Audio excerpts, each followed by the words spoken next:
Addiction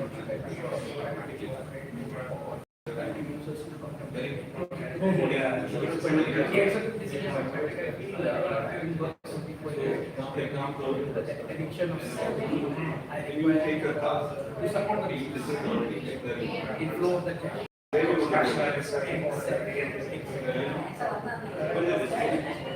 Yes, the business currently 6 months old, so it's taking care of itself, but we are, I mean, it's not paying us. So whatever time we are in, it's not paying us. So recently we have not taken a single dollar. We are either putting pretty money into item products or in something or the new rating. So yes, whatever the business generated in 6 months as a revenue, we invested that into the building of the website.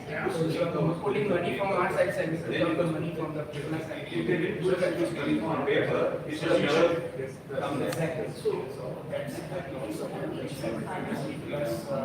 thinking of producing my papers, shopping on the website, creating of producing my line of papers. It's not easy. I don't we can put it on the road. 4 dozen, 2 dozen, so we introduce very much. So I was going to invest it slowly, slowly, create the concept of revenue and sell it my husband. So instead of earning 50%, I will earn 80% from the manufacturing cost is also very big. So the rest is all contemplating on ideas, focus. Keeping focus is the most important. I don't know. Because the ideas are coming in this very multiple channel of revenues. Hi, very hello. I'm Pradesh. Sinan. Sinan. You won't be able to because you keep on running.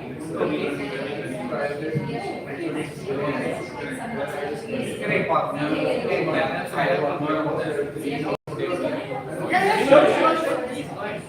This one's 100. If you have debt, the first lesson is sales.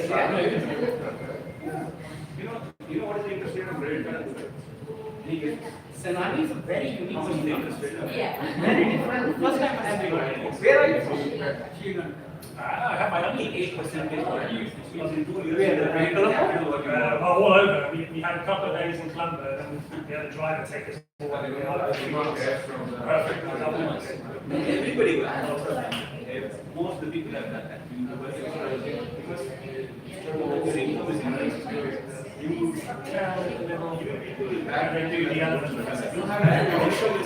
The town in the centre. I didn't do the elephant festival. Yes, I'm behind me. At the time of the festival, we saw the festival. But it was a coincidence, it was just like. And he has a kind of speakers, correct?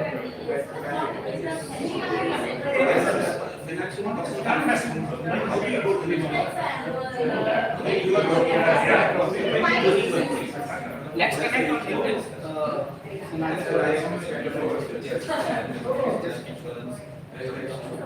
as long as they are able to buy,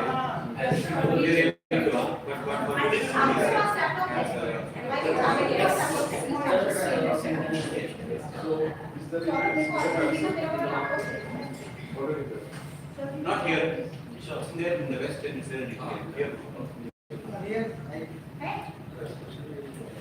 So these are Can you connect on this? I don't know. No, yes, but they don't want to pay money to remove this drug. You know, you have a small problem. People don't go there.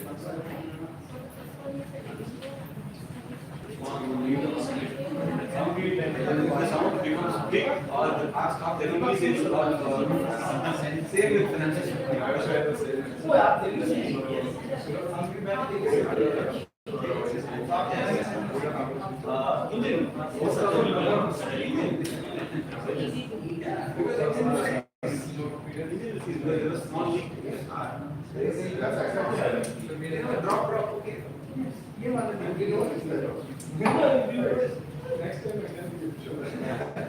But one day they will do, and that's 4,000. Because it's like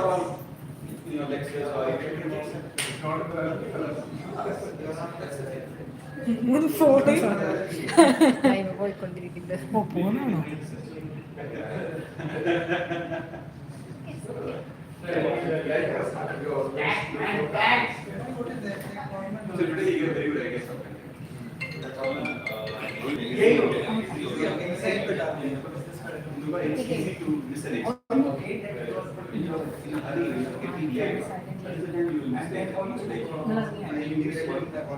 very high chance you will miss one more exercise.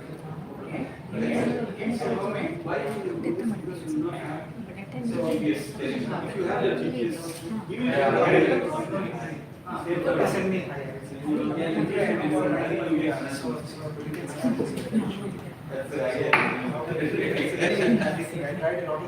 Hello everyone, thank you for coming.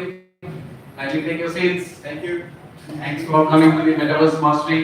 This is our 14th meeting. So as we have the presentation set up, we can do the 1-minute introduction. So basically what we do is give each person to introduce yourself in front of the audience.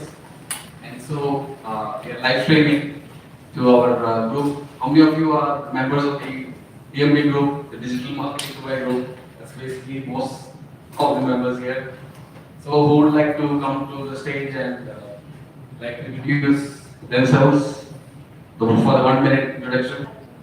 Who would like to do the 1-minute introduction?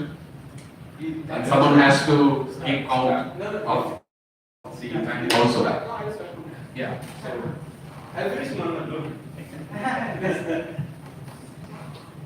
Good evening everyone, my name is Damodar Mata. I am an author, blogger and a financial advisor. I help people grow well, create passive income and achieve their financial goals faster. Like I was telling Shafiq, that if you have a GPS in your car, it's easy to reach a destination without much traffic. So I'm like your financial GPS, helping you achieve your objectives and goals very, very quickly. So if you have anything to do, then please contact me. Thank you. Would like to do this? Good evening, everyone. Mohammed Arshad, by profession. By profession, I'm a data scientist. I have a startup called Decoding Data Science, and it is into consulting, AI consulting, where I support companies to grow organically and increase their cash flow. And also, I have an academy. And the academy is basically for people who are interested to get into AI, get into data science, and it can be people who are freshers or people who are who want to transition into their career. So it's not only for careers and professionals, also for businesses who want to learn data science and AI to use it for their business. So also I'm trying to build a community over AI for people who are interested to talk about these things. So thank you everyone. Thank you.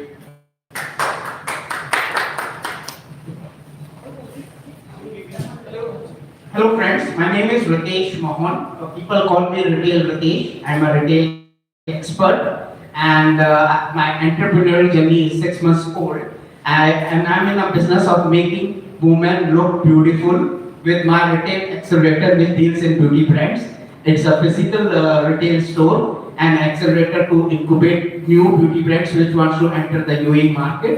So that's what is I'm into currently. And thank you. How come women from creativity haven't got some nice takes and samples? I don't believe in babies.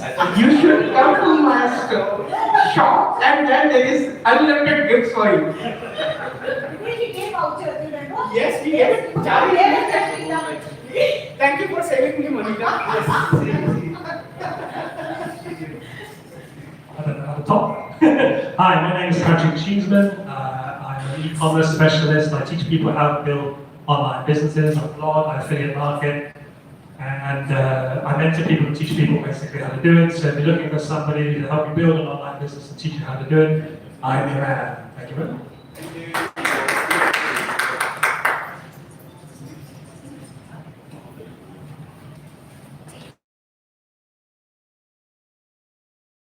Radio Gaga, which is Middle East's first only app and online Hindi music station. And I thought today I'll do something poetic. So here goes. Okay. Is it a voiceover? Wait. Retake. Retake because I'm not getting my reading classes. Okay, I need my classes also, please. Okay.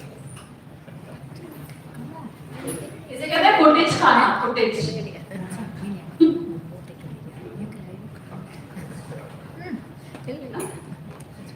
Okay, I'm going to do it. Okay, so is it a voiceover that you need to tell for the story of your brand? Thank you very much. Is it a telephone message, something like "Welcome to Sandyland"? Is it a spot or a book that you have written that you want to read for Audible? I think I'm good without the mic. Okay. Or a radio spot, basically that is emotional or happy or chatty. Is it a podcast perhaps that showcases your expertise? Or a voice for your corporate documentaries? When you think anything related to voice, leave it to me, make the right choice. I'm Radio Wali Channel.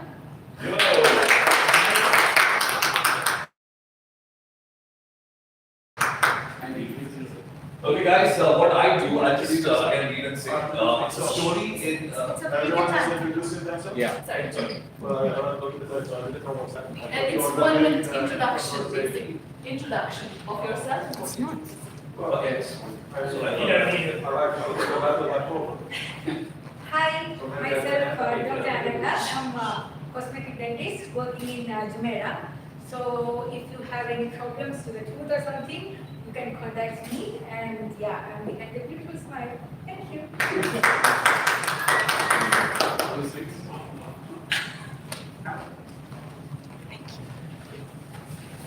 I'm Prasad. I work as a digital performance director in Garage 366. It's a media agency in Dubai, and the curiosity of metaverse has got me here today. Would you like to introduce yourself?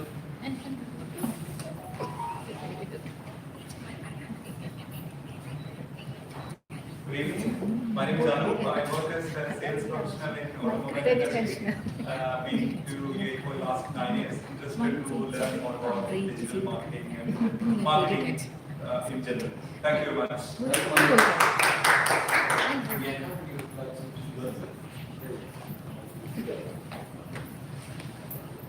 Hello everybody, I'm so overwhelmed to be in the midst of greatness, as they say. You have such wonderful profiles. Anyway, I'm just a lawyer. Before you start learning, I'm a fun lawyer. I think of myself pretty cool, and I help scale startups and SMEs to the next level, whether geographically, vertically, diagonally, anywhere. Thank you very much.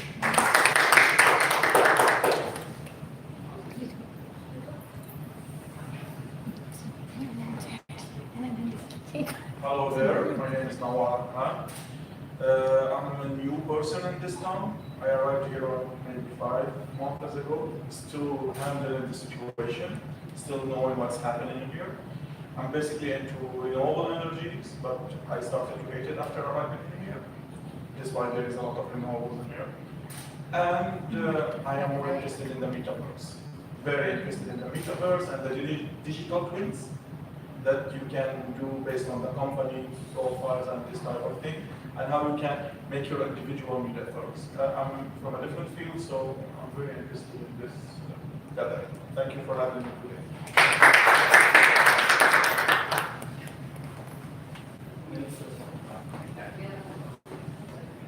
Okay, good evening everyone. My name is Senani, probably I might be the youngest person here. So I'm working as an accounting executive in brand tribe marketing.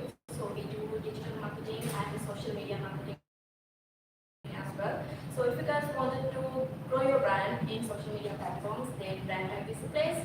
And you guys can follow us on social media, Instagram, Facebook, LinkedIn, and we are also on TikTok as well. So do follow us and do connect with us for your business. Thank you.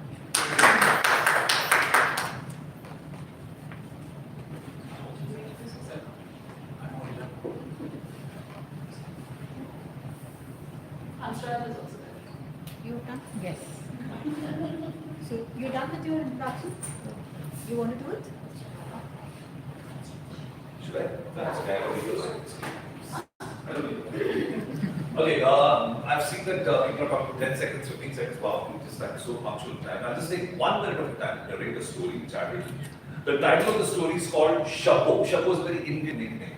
Far away in a small village around late evening, Sudhir was getting ready for work. Hurling taunts and degrading him was a daily chore for his wife, which she performed religiously day in and day out. Ashamed of her husband, she warned her 10-year-old son Prashant to stay away from his father, but Prashant loved his father Sudhir. A repeated request he has been doing for days, he did the same thing that day. Dad, I want to see Chapeau, I want to see her. Please don't say no. Hey, Prashant, your mom is going to kill me for this. Dad, I want to see Chapeau, that's it. Sudhir had no option but to give in to his son's demand. Prashant, along with the audience, waited with bated breath for Chapeau's entry. Chapeau made a rocking grand entry on the stage and danced to the tunes of the latest movie tracks. The audience went crazy on her moves, yelling out the name in chorus, filling the ambience with hoots and whistles and thunderous claps. After the performance, Prashant ran backstage to meet Chapeau. He hugged her and said, "Wow, Chapeau, that was awesome. I love you, Dad, and I'm proud of you." Tears rolled from their eyes. No profession is gender biased. It's we who decide capabilities based on gender. That's what I do. I write stories. I'm a storyteller. If you want me to tell your story in a very creative manner, if you have a company, we live in a world, we all love listening to stories. So I can make up a story for your company and might be shoot it, record it the way you want. That's what I do. Thank you.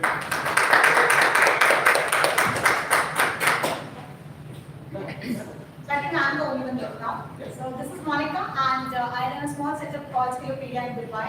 I'm a business marketer by profession with a community of 55,000 plus entrepreneurs and accelerating every day. What we do is very simple. We try to make your brand more visible with the retail public because we already have a community which has people who support you all the time. And more about the community, I'll tell you once my slides go.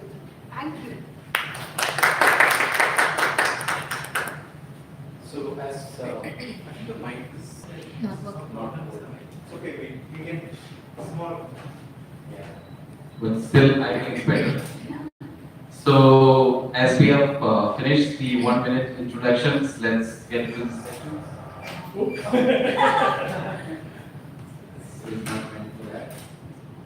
I think we'll start from there. But then the speaker will have to. So we have Bianca as the first speaker.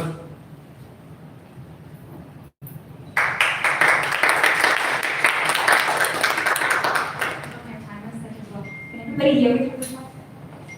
Facing in and out. Not a very good sign for a lawyer. 7 minutes, right? So I think the biggest conundrum But we have with. Can I do it on the mic? Can you hear me? Yeah. So I think the biggest conundrum we have with being a lawyer and trying to explain the metaverse is just that.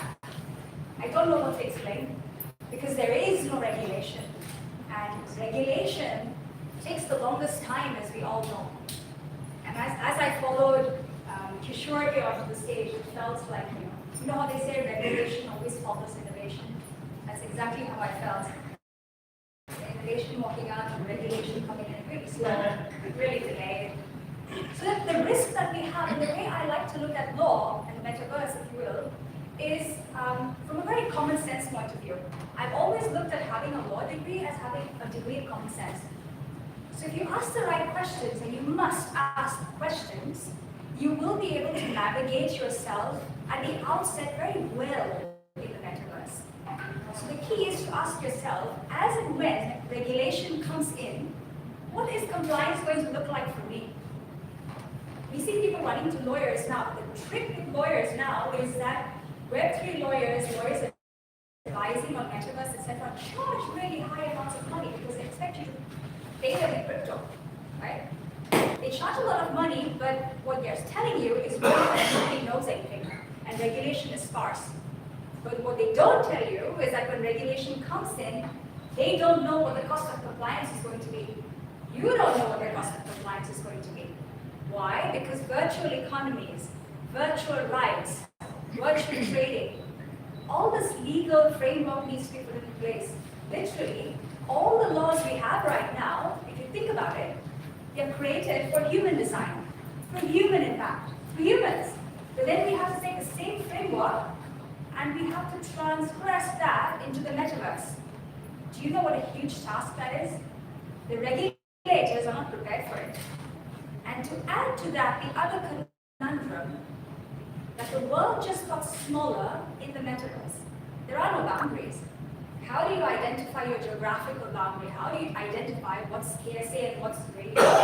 There are no geographical boundaries. So how then do governments claim their domain within there? So does that mean we have one law for everybody operating in the metaverse? Or does that mean we have several bylaws and regulations, and it depends really where you incorporate your company?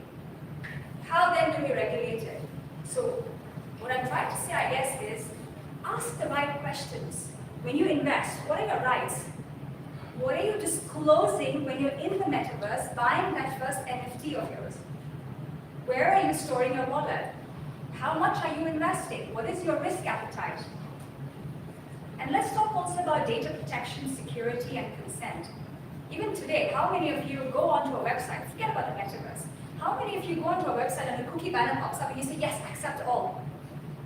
And you've disclosed everything, your shopping habits, what you were watching last night, what you read the day before, what sites you like. You disclosed everything to that particular website without even knowing what information you're giving away. So when you go into the metaverse, that really has no regulation, no data protection, we don't know the security layers because it really depends on who's operating that particular domain. What is happening to your rights, your personal rights, your consent? Are you giving consent? And what is the extent of your consent? Where is your personal data being shared? So I guess I'm leaving here with giving you more questions than answers. But that's what we do, right, for a living. We create more problems, I guess, than solutions. And we're in a space right now, unfortunately or fortunately, in the metaverse, where our role right now is to ask questions. Even as a normal lawyer, when I'm dealing with normal day-to-day human rights in businesses, when I see clients in normal share sale transactions, I feel like they don't ask questions. If I say these are the documents that need to be signed, they go, oh, okay, you must be right. Nobody's asking me any questions. They just sign whatever I give them. Which is a good thing in a way. but that makes a bigger problem for the metaverse, which is so much more complex. Like, what if you don't know what your basic rights are here? If you don't know how the metaverse works, how are you going to protect your rights there? Would you even know if your rights are being violated? Would you even know what you've consented to? And then again, if you're dealing with virtual economies, virtual rights, are you then going to hire a lawyer in the virtual domain to virtually resolve any disputes? How then do you go about it? So I guess what I'm trying to say in conclusion to my spiel is if you're thinking of setting foot into the metaverse, if you already have a foot set into the metaverse, try and get some legal understanding as to the framework within which you're operating and understand your rights. Keep abreast of the legal regulations because I bet you any amount of dollars when regulation comes in, compliance is going to be super expensive. And to undo whatever you've already done, if you're deep into it, it could cost you a fortune. So be aware of regulation and be on your tippy toes, as I would say. My name is Bianca. I work for a local firm called Crimson Legal, and I advise businesses on avoiding legal risk, basically keeping their costs low before they get those typically high fines. Thank you very much.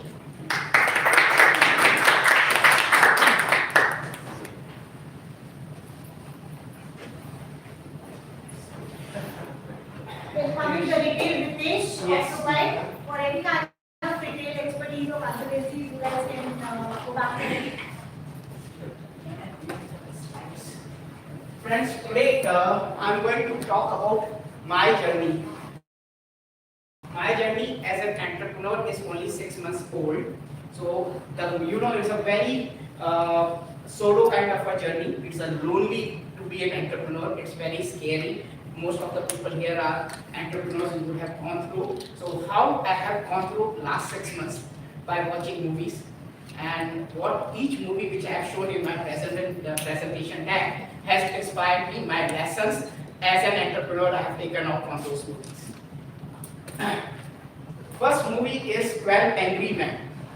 This movie is was in 1957 was released. There was a Hindi remake by Pankaj Kapoor in Bollywood. The name of the movie was Ek Ruka Hua Faisla. The whole objective of this movie is there are 12 jury and they are deciding the fate of a young man who has been accused of a murder. Out of this 12 jury members, there is only one jury who says, let's deliberate for an hour, since the case is more like open and shut case. But this one jury member says, let's deliberate on the case and see if we can get, whether the guy is guilty or not, and then arrive at a particular decision. As the movie goes through, there is, and this particular jury member peels out the layers of complexities from the case, goes inside and dig what has happened, and in the duration of the movie, in the duration of the movie, in the end, all 12 jury members who were saying this is open and shut case, this guy is guilty, reverses their decision and proves the guy as non-guilty. It's a very good movie that you should watch. It's on YouTube. Next slide. This is the jury members. My first learning as an entrepreneur is go fast on processes but go slow on people. What had happened in the case of my business, as I know it's a retail accelerator store, month of Ramadan was very bad. And my immediate reaction was, let's cut down the cost. And what is the first cost that comes in any retail operation is your manpower cost. So I decided to cut down, but then I took a step back and saying that can I work on my processes, can I work on my buying strategies, wherein I don't have to, I have only 3 team members at the moment, so it's not a huge team. So those 3 team members are like their family earners basically. So I said, if I can reinvent my business, reprocess it, I will be able to sustain this staff. So ultimately my learning is, business is all about head count. It's all about heart count, not head count. Normally in a P&L statement of any business, you will see your manpower as under expenses, salaries and all those under expenses head. So the transformation is change the P&L to heart count. Go for your employee heart rather than anything else. My second movie which I watched last 6 months was Pursuit of Happiness, Will Smith one. It's a true story of a person who has gone from a homeless life to become a stockbroker. And my key, there's a very famous dialogue in the movie, if you have got a dream, you have to protect it. You have to do whatever it requires. If you want something, go get it, period. That's one of the Will Smith dialogue in the movie. My key learning of this Pursuit of Happiness is perseverance and resilience. How persistent he was to follow his dream and how resilient he was in order to pursue what he's doing, that led it to a success. Next. My lessons is remember all the challenges you face, but successes too. And use all of those challenges to remind you why you started what you have started. Next slide, please. Rocky, the Sylvester Stallone's boxing movie. It's not about how hard you hit, it's about how hard you can get it hit and keep moving forward. My key learning, I was at the month of, 2 months back, I was almost on the verge of closing. I said, this startup is not working, let me close it down. My key lesson is, I talk to myself, 2 months और देखते हैं, let me try for 2 months more and see if I am able to success. The thing changes, the problem which you are facing today, after 2 months, that problem is vanished. So no one can defeat you if you have the ability to stand up every time you get hit by challenges or anything. That's another learning of mine. Rocket Singh Salesman of the Year. This is a Bollywood movie of Ranbir Kapoor, and this gentleman teaches the biggest lesson which I have acquired from the movie is you need to invest in your team. You need to build team to run a business. Businesses are not run on Excel sheet or Microsoft Offices or spreadsheets. It's built by the people, you need to take care of external customers and internal customers. Internal customers are your employees, external customers are your normal customers, and the customers will build up your business. Can you identify the movie? Okay, good. Charu, can you identify that? So we have a Bollywood fans here. We spoke about this movie. I'm not talking about leadership quality which Amir Khan showed in the movie, leading from the front and winning the match. I'm talking about a concept which now modern management we hear, which is diversity and inclusion. We had this concept in Indian management 200 years back, wherein the Kachra got recruited in the Indian cricket team. That was the movie which fought against the British. So this is my journey. The next slide. It's how I started my retail accelerator for beauty brands. It's a small physical store. Most of the brands are, when they enter the country, they go on e-commerce route. So and they get lost how to drive the traffic, how to drive the sale, and it's a whole. They end up making Mark Zuckerberg richer. So what I have done, I have inverted the funnel, opened a physical store. I give a platform to those beauty brands to come. I sell in my store, and this is my journey so far. Patrick and Usher, Kishore, I had all come and grace the occasion to bless me on the new outlet. I am on the verge of opening a small kiosk as well in one of the malls. And my journey, the title when I was thinking of it was, I could not think of a better title than a song. The song goes like this. Raman dekhne chala ek sapna. For my non-Hindi people, it means the inquisitive mind now wants to make the dream into reality. That is the core essence of the translation of this what I just said. Thank you very much. That's me.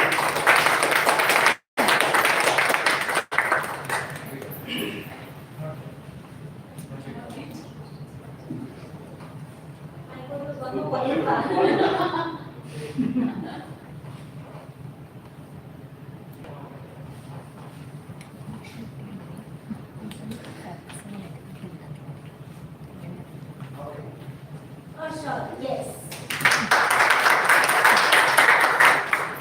Okay. Good evening, everyone. I'm audible, right? Yes. So today I'll tell a little bit, like it's not a story, but my experience with Google search. So we all know that Google search started in 1998. Before that, the way we used to have websites were directory based, like Yahoo, Alta Vista, and I started my web designing back then when I was in school, and I used to make websites in Yahoo GeoCities, and in school we used to give the URL. There was no concept of search at that time. When Google came, it really revolutionized the way. Now people did not need to remember the website URLs, so we moved from the console to the search. That was in 1998, and for 25 years and more counting, we all are now, no one is typing in the website console, everyone is typing in Google search. And now what is happening, and I'm going to talk, now we are going to move from Google search to prompts, to the conversational AI, and that is a story that we are going to see more and more in the near future. So I'm Mohammad Arshad, as I introduce myself, and I'll be talking about this. So I'll be basically talking about the prompt engineering. What are the 4 types of prompts that are there, and prompt engineering in action. So now coming to prompt engineering, it is, we all know when we are, I'm sure all of us here have used ChatGPT. Yes. And so there are basically what we type in the prompt. So there are 4 types of basically prompts that we type in. They are divided widely. Everything that we talk to the system is divided into instructions, questions, input data, and an example. So if we have any work from ChatGPT or any conversational AI tool, I will not use the word just ChatGPT because it is, you can use it in BART, you can use it in POE, any of the conversational AI tools. But these are the 4 types of prompts. So we can use an instruction plus a question. We can use a question plus an input data. So one client we had to do survey analytics for one of the clients. they wanted the output in a day. So it was for a residential community wherein they wanted to do a feedback of their the community member, the residents that are there. So it was 1,000 words. There were a lot of text that was there, and it would have taken, if the ChatGPT generative was not there, it would have taken some time for me to do it. What I did is I just copied those texts and I put it in the ChatGPT and I told it to summarize the top 10 occurring frequency words and what are the count. And I got like swimming pool, pest control, and the number of counts. So I only focused on those 10 keywords and then I did my analysis, which made my work very, very easy. So this is the way we can also use input data to use it to do our work. And examples, I will talk more about examples. You can give examples also. You can, people say that when you start using these tools, you will move away from your writing style and tone. But you can train with your own examples and the machine can understand your tone and give you output similarly. So I give you one way, like if you want to write an article on business networking, a beginner will just type in these 5 keywords. And when I was talking about Google search, we all know that there is a short tail that most of us use. If you want to search anything, you will just use a short tail keyword. But if you want to get specific information, then there is something called long tail, or you can add expression strings and you can be very, very specific to get information. But most of us don't do that. We only use short keywords to get our answers. Similarly, in ChatGPT and all these people will, most of the people will only use one line of simple, like if they want to write an article on business networking. In one of the events, I told about this, and someone asked me if what is the probability that if I type the first line, I will get the same output. So the answer for that is if the account is new, right? If suppose 20 people of us created a new account, because what happens, it also works on the history. So everyone will have a separate history, so the output will be different. But if everyone has created a new account today, and if they are typing the same line, then the probability that you will get the same response will be 1 out of 20. So 100 people, if they are typing this, and 5 will get the same results. So that is the problem with these type. If you write very specific keywords, you will be, you can say, the content will be very similar and it will not be SEO friendly and all those things. So ideally, how you should write an article. So this is for an article. So you need to, I showed you the 4 options that were there, right? Input, text, and all those things. So this is very much in the space. So you have to tell about who you are. So when I am writing an article on business networking, I want you to act, you have to tell the AI machine, I want you to act as a data scientist, SEO writer, because we want to get SEO tags and SEO friendly keyword, because this is an article that is going on my website or LinkedIn or wherever it is, and also the formatting that is there. And the most important thing, there are 2 things that I want to highlight here is your style. So for this article, I want to have a conversational style and a formal tone. So these 2 things are according to your own persona or what you want to try to communicate to the audience that is there. And then you can talk about this and then you can mention to write an article. So now coming to tones. So as I told you, the next slide. So the tones. So there are basically around 18 to 19 type of tones that are there. And in my particular article, I keep changing it according to the message, according to the type of article. So for this article, I use the formal one. And for the writing style, I used the conversational. So there are around 19 tones and 19 writing styles. And suppose now if you don't know exactly, you want to train the AI, what is your writing style? So you can give around 5 or 6 of your text and ask them, please let me know my writing style and my tone. So you can get an idea if you want your writing style. This is a very good idea and you can try it out, right? So these tools, what is the best thing that you have written an article? You can always change the type of writing style and tone and see and read it whether it gives more meaning and how is it, and you can try out, experiment with it.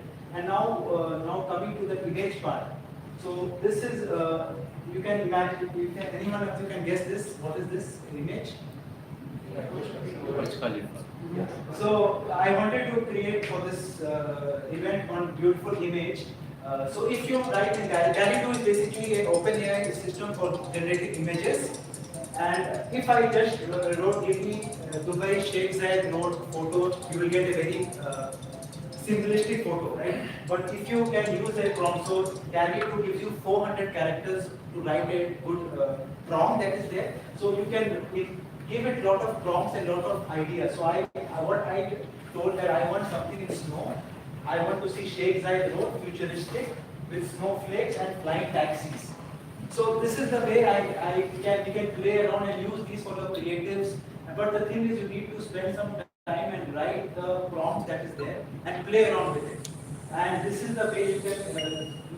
My main message from this particular thing is we need to first of all learn about these techniques. What I showed you, the writing style, tones, these are only a few things that are available in this short presentation, but there are a lot of other things that you can start using prompt engineering.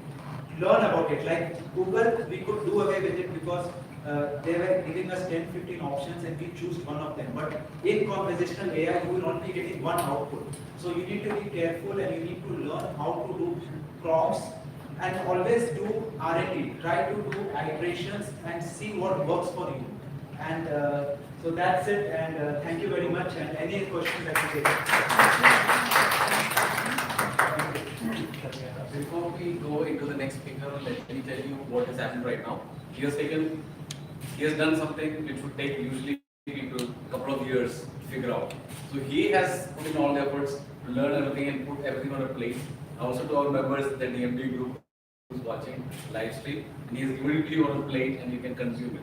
So this is the power of the community that we are building. Everything is being condensed and given. A big hand to some of that.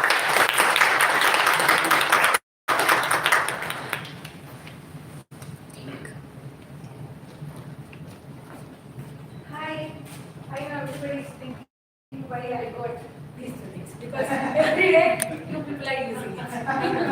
But I know you people all are really successful people, and you all have done something big, and you people are speaking about something big. But I'm just speaking about basic things, because I think basic thing is the one which you get a good oral hygiene. Okay? So I want this session to be an interactive session. I don't want to say a lot, okay? So, yeah. I'm going to say some things which I think most of the people know it. They are doing it every day, but they don't know it correctly. Okay? So, let me, how many of you, can you see these pictures? How many of you have these things in your mouth? Like aggression or the tooth wear. Really? Nobody? All of us. Yes. So this one, it causes sensitivity. I think almost all the people do have the sensitivity, right? The main villain for this one is your brushing. I know everybody is brushing every day, twice, thrice, I don't know.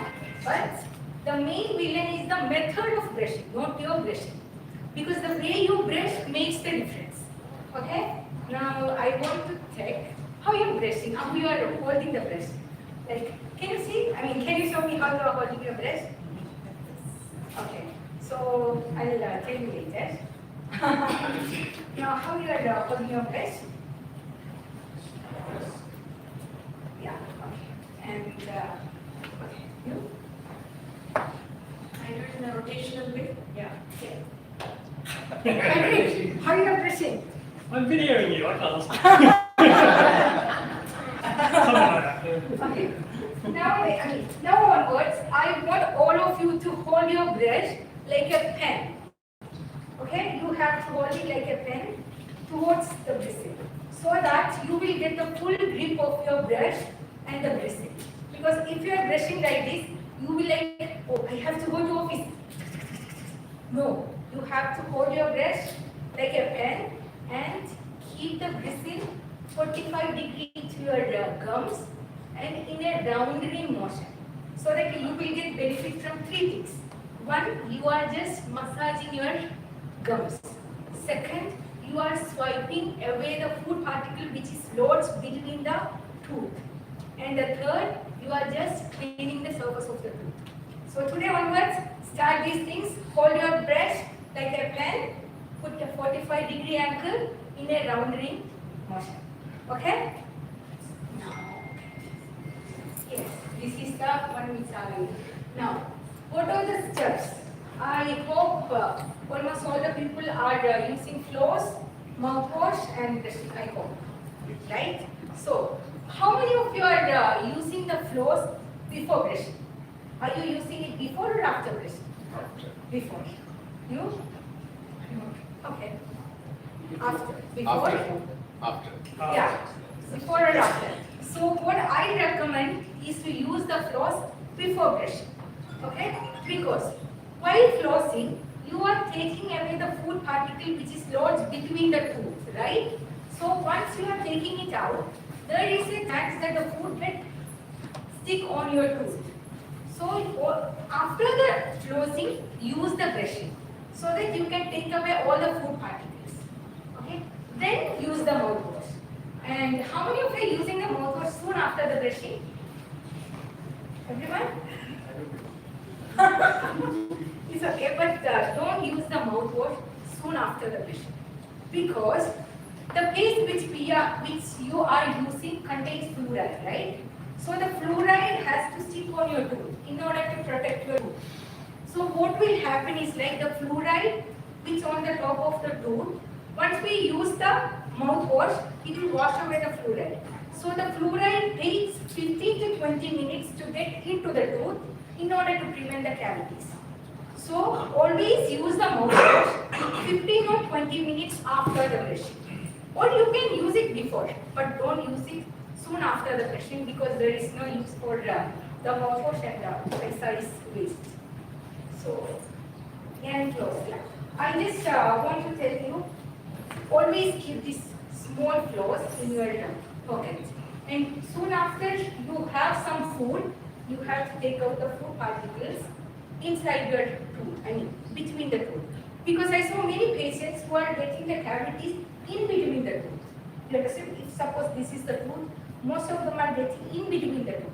Because with the brushing, they cannot take all the food particles out of their tooth. So you have to use the floss. Now, if this is the floss, I hope most of them are just closing it and take it down, right? That's not the correct, because you are detaching the gums from the tooth. So what you have to do is like take the gum, take the floss, put it inside your tooth and just do it both the ways on the gums and take it away from the tooth. Not sides and take it away.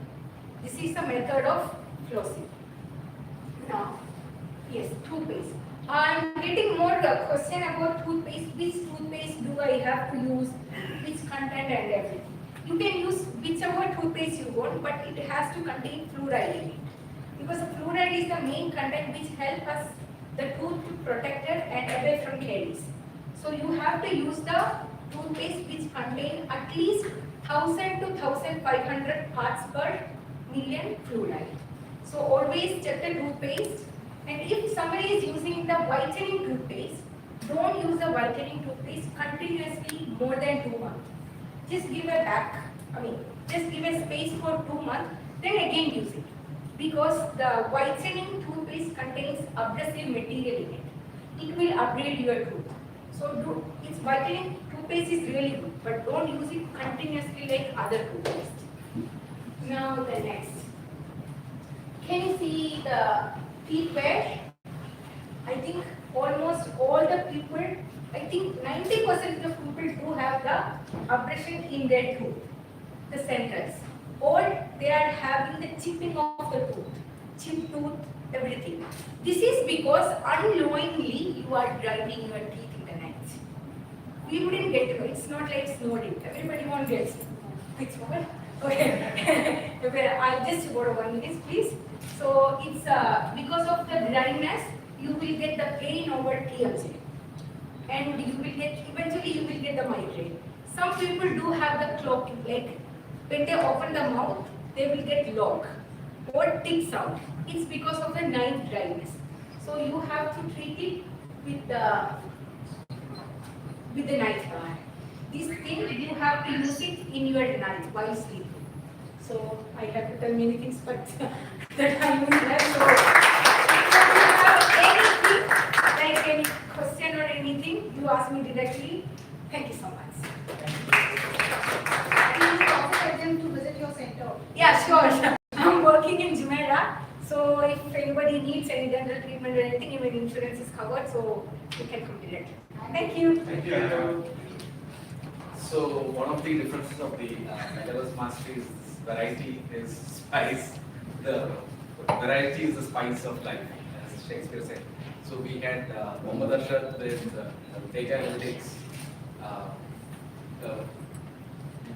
No, you haven't spoken. We had Ritesh speaking about his retail experiences, and then we had Dr. Anaga giving us advice about dental hygiene. By the way, it was her first speech in her life. So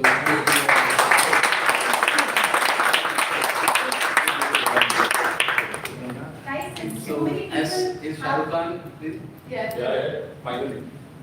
So, I will take a minute in between because there are so many people who have just joined us. So we would like to have 1 minute introduction for them also. So let's start. or we can do it at the end so that it will be over. Okay, okay. So we'll start with Hemant first. Just do this.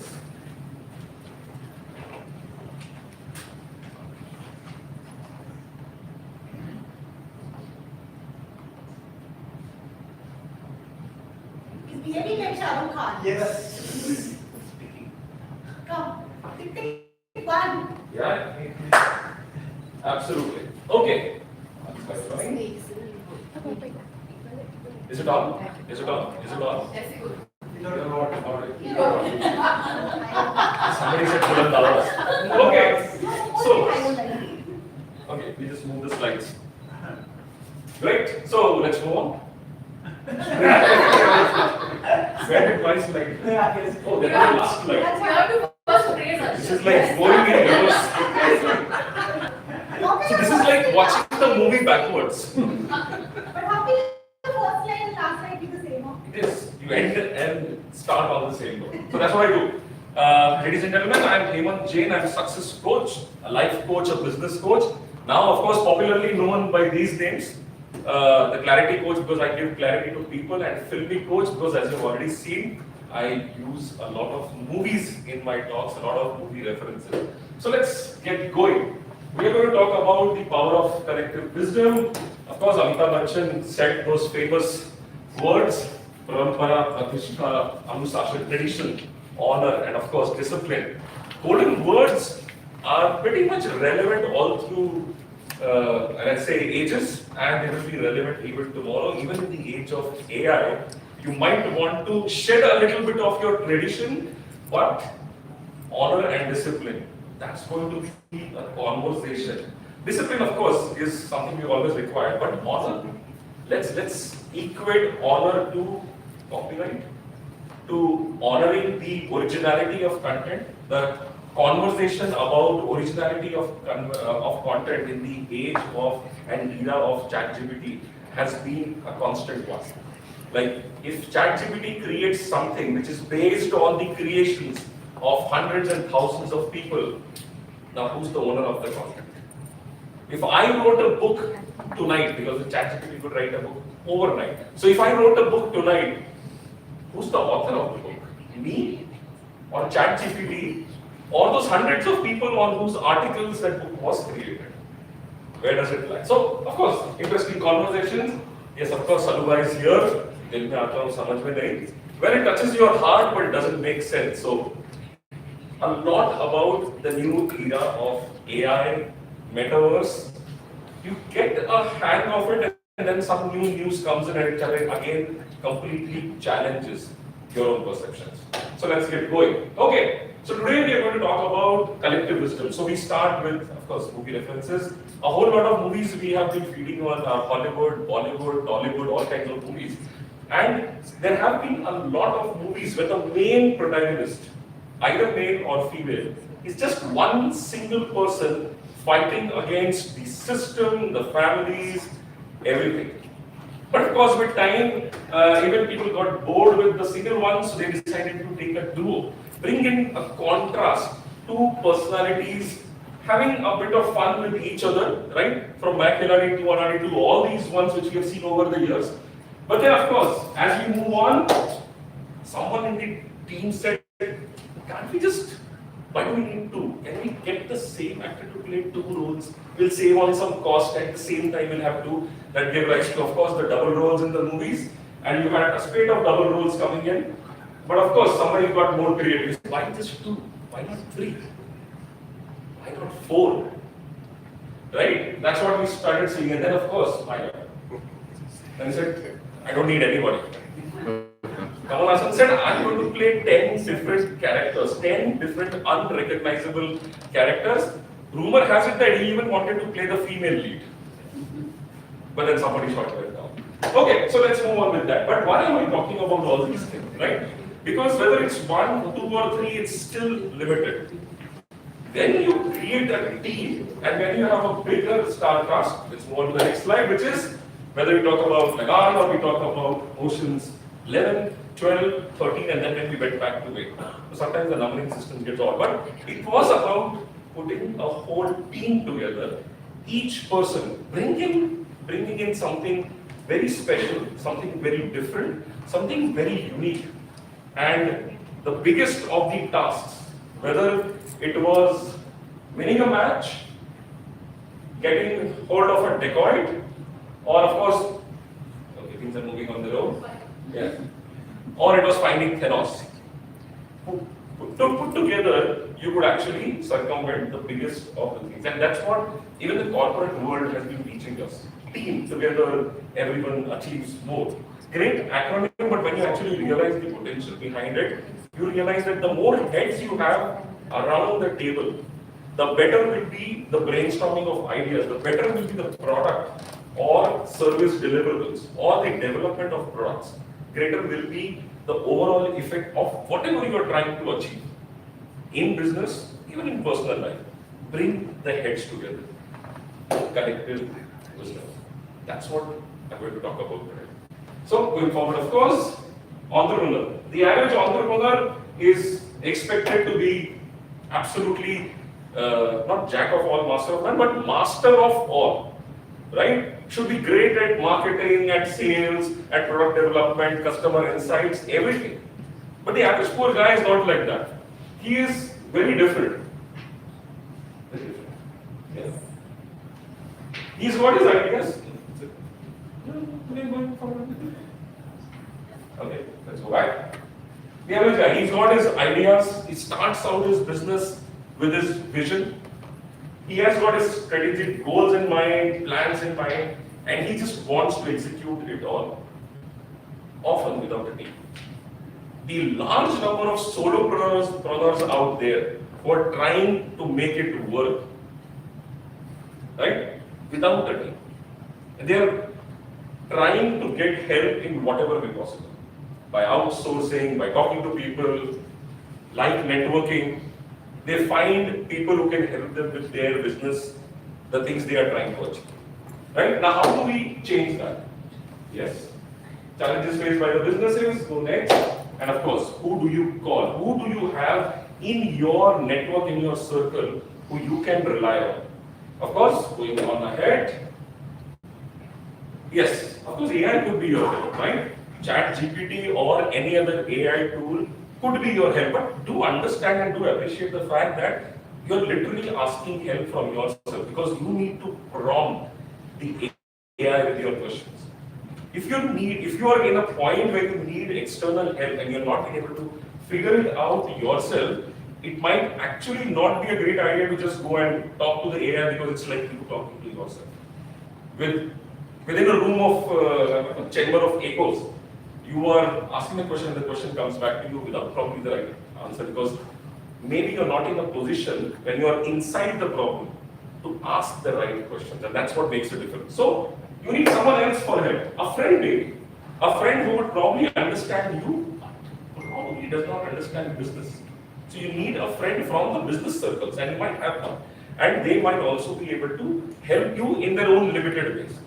Going ahead, what if you actually had, of course, we all have consultants, mentors, and coaches at our disposal. we can reach out and talk to them. Some of them will be glad to talk to you. Others would say, yes, there will be a charge associated with that and there will be a bill produced for that. You may or may not want to share it out at that point in time. So of course, that option is there, but it remains to see how well you can use it. What would work best is if you had your own Ocean's 11, your own Lagai team. And that's what we want to talk about. So if you had an entire board of directors, now board of directors is pretty common in large companies, but small companies, small and medium-sized enterprises don't really have it, so I'll go fast. Yes, what if you had a whole group of business owners helping you? And where do you find them? Led by a business coach. So, well, these are there to help you ideate, to talk, to solve problems. Next problem, next slide, where do you find them? Look around you. Next slide, please. All of you can help each other. And if you need a business coach, next slide, of course. I'm there to lead this, and that is what, as Alpha Group, next slide, we do. We form a board of business owners. We bring them together. I take a role of a business coach where I pick up a topic every month and we go through a self-assessment of individual businesses and then figure out how is it doing and what you can do to improve it. But at the same time, the whole group comes together and starts solving each other's problem. You have one person presenting a problem and everybody in the room, all business owners, thinking similar ways, non-competing businesses trying to solve that one person's problem. And now you have a very strong network, your network of people, your advisors, who are there to help you out with whatever business challenge you might be facing or challenging goals that you might be taking on to solve. Well, that's the end of my slides. So, this is your filmy coach, Hemant Jain. Thank you. And this filmy coach has joined us in a new venture called Limitless, which we will be introducing to the next slide.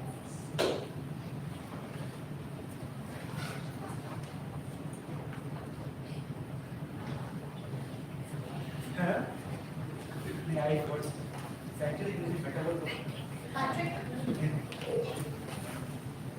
Welcoming Mr. Patrick Cheeseman.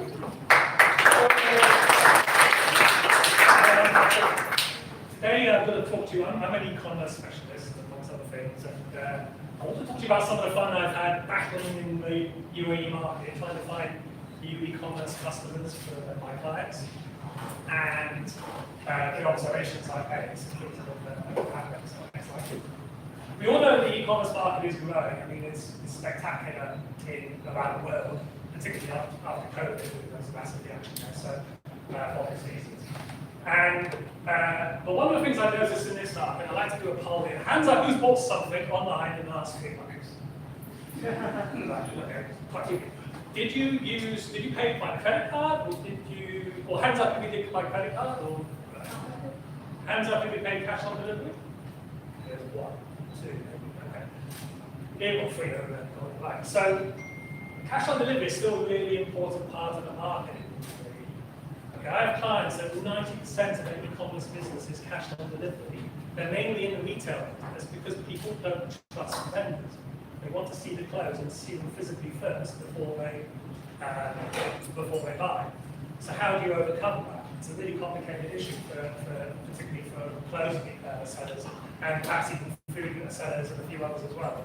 But it's interesting. I believe that Amazon doesn't accept cash on delivery, right? So, but Amazon's such a powerful brand, you just buy from Amazon. They turn over something like $500 million a year on its own. So how do you get through that? So to me, the key is the relationship with your courier. Okay? Most of the companies use an external courier, all the courier companies here. When they hand the package over, they go and get delivered, and they forget about how important the courier is, because the courier is actually representing you. So you need to train and build up a really, really comfortable relationship with that courier, because they're the one who are representing you when they're delivering the product. And when it comes to fashion, returns are a huge problem. Okay, wrong color, wrong size. All right. So I have a client who built such a good relationship with the courier, they will take multiple sizes to the client, maybe 2 or 3 sizes, just to check many shoes and ties and accessories. And they would try to have a look first. And because the courier was just standing there for 5 minutes, it didn't take long. and they took the one that they liked, and the courier brought it back. So couriers come into the shop twice a day because there's so much volume. So they don't mind doing it, and they don't charge any extra. They like the business because they're delivering 40 or 50 different items a day, and they charge whether it is 25 vehicles for each one, so it's good money for them. So if you're in that position, try and build up that relationship with the courier and ask him, can you take multiple versions of the product to the client, okay, so that we can get the money off them immediately, because we want to get the cash immediately. The client is happy, okay, and then everybody's happy at the end of the day. The cash flow improves, and the number of rejections you get is greatly reduced. Of course, if you're paying by credit card and you have a return, you still have to pay the charge on the credit card. Okay. Now, probably one day cash will disappear completely. Okay, that's probably inevitable.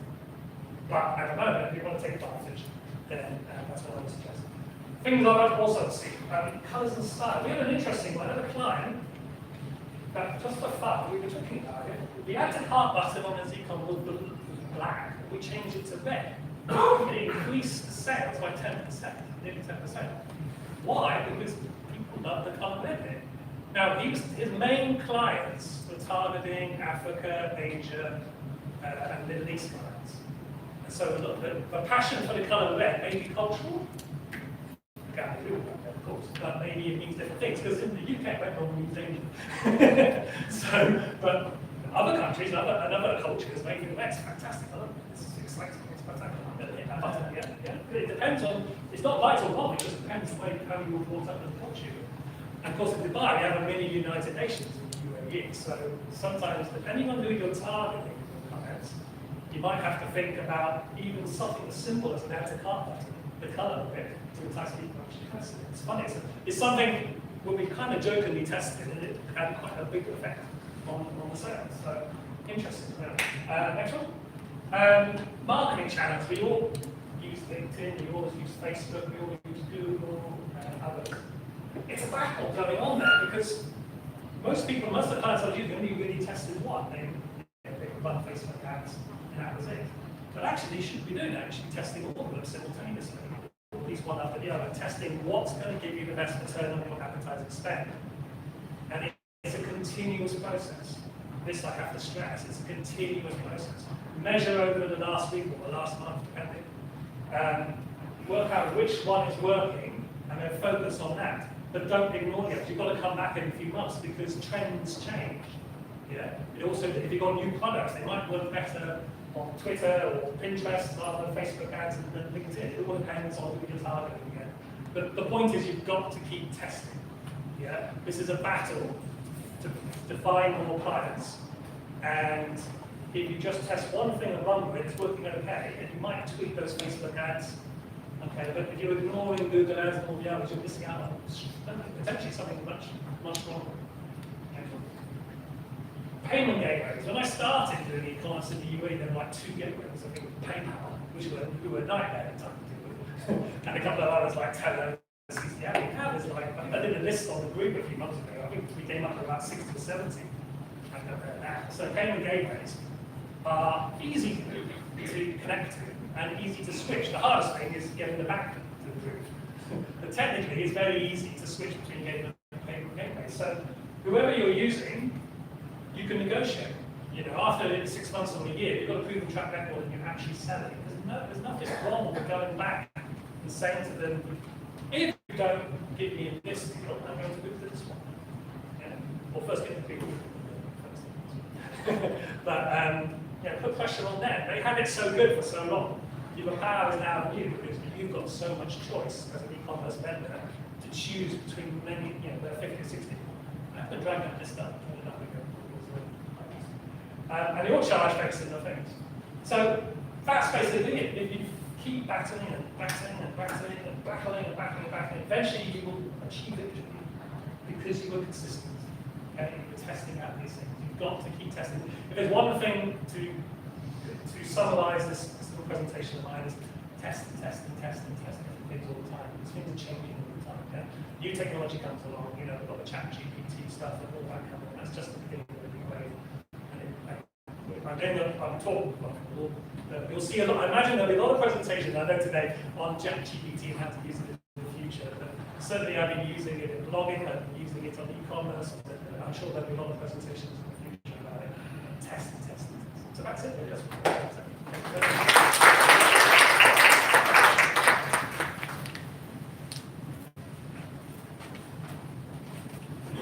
Hello everyone, my name is Jumeirah and thank you for coming for the Metaverse Mastery. So, how many of you are members of the Digital Marketing Dubai group? Okay, great. How many of you have heard me speak before? By show of hands, that's roughly 50% of the audience. Great. So, ChatGPT, that's the thing that we're all hearing about. So, how many of you are using ChatGPT? Oh, that's almost 80% of the audience, which is great. So since you have been using ChatGPT, my first question to you is, what do you think the max number of people are doing on ChatGPT? Just guess. What's the number one thing people are doing using ChatGPT? Any guesses? Emails? Creating emails, social media content, yes. Yes, any other suggestions? Presentations. Education, yes. Series, yeah, that's a good one. Yes, any other guesses? What if I told you, and this information doesn't come from me, comes from a person called Sam Altman, who created this. He says the number one thing that people are using ChatGPT is for creating Viagra spam. Isn't it strange? Such a beautiful tool being used for creating spam to sell all this material, because they have the hardest time. All of their material gets deleted, deregulated, it's illegal. Now we encounter people has just given us an insight into what happens in the metaverse world from the legality point of view. They have very hard times, and so tools like this help them to improve, which is not a good thing. But let's think for a moment what makes ChatGPT so great. We were all happy with Google search. We were happy with the results that we were getting from Google search. So what makes ChatGPT, if you can go back, yeah. So what makes ChatGPT different or so great by your thought process? What do you think, Damodar, makes ChatGPT The idea is that you are able to communicate or create your own version of communication.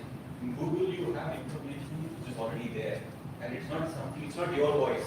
You are able to create something or create content without you having to write the whole thing in your own voice, in your own style. Or maybe you're also able to create content as you, like probably I can train the ChatGPT with your articles and say write articles as if Vishwa Dharma articles. So you are able to create from an existing stuff. That is the difference I would assume from Google to ChatGPT.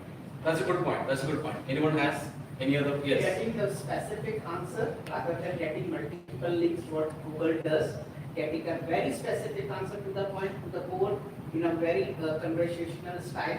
That's the advantage of any AI. That's a good point. Any other points from your thought process? You can keep the context. You ask a question and then converse on the topic, and it'll keep the context until the conversation is over. Unlike Google, you ask a question, and the next question will not consider the previous question you asked. In ChatGPT, it keeps the context as a conversation. Yeah.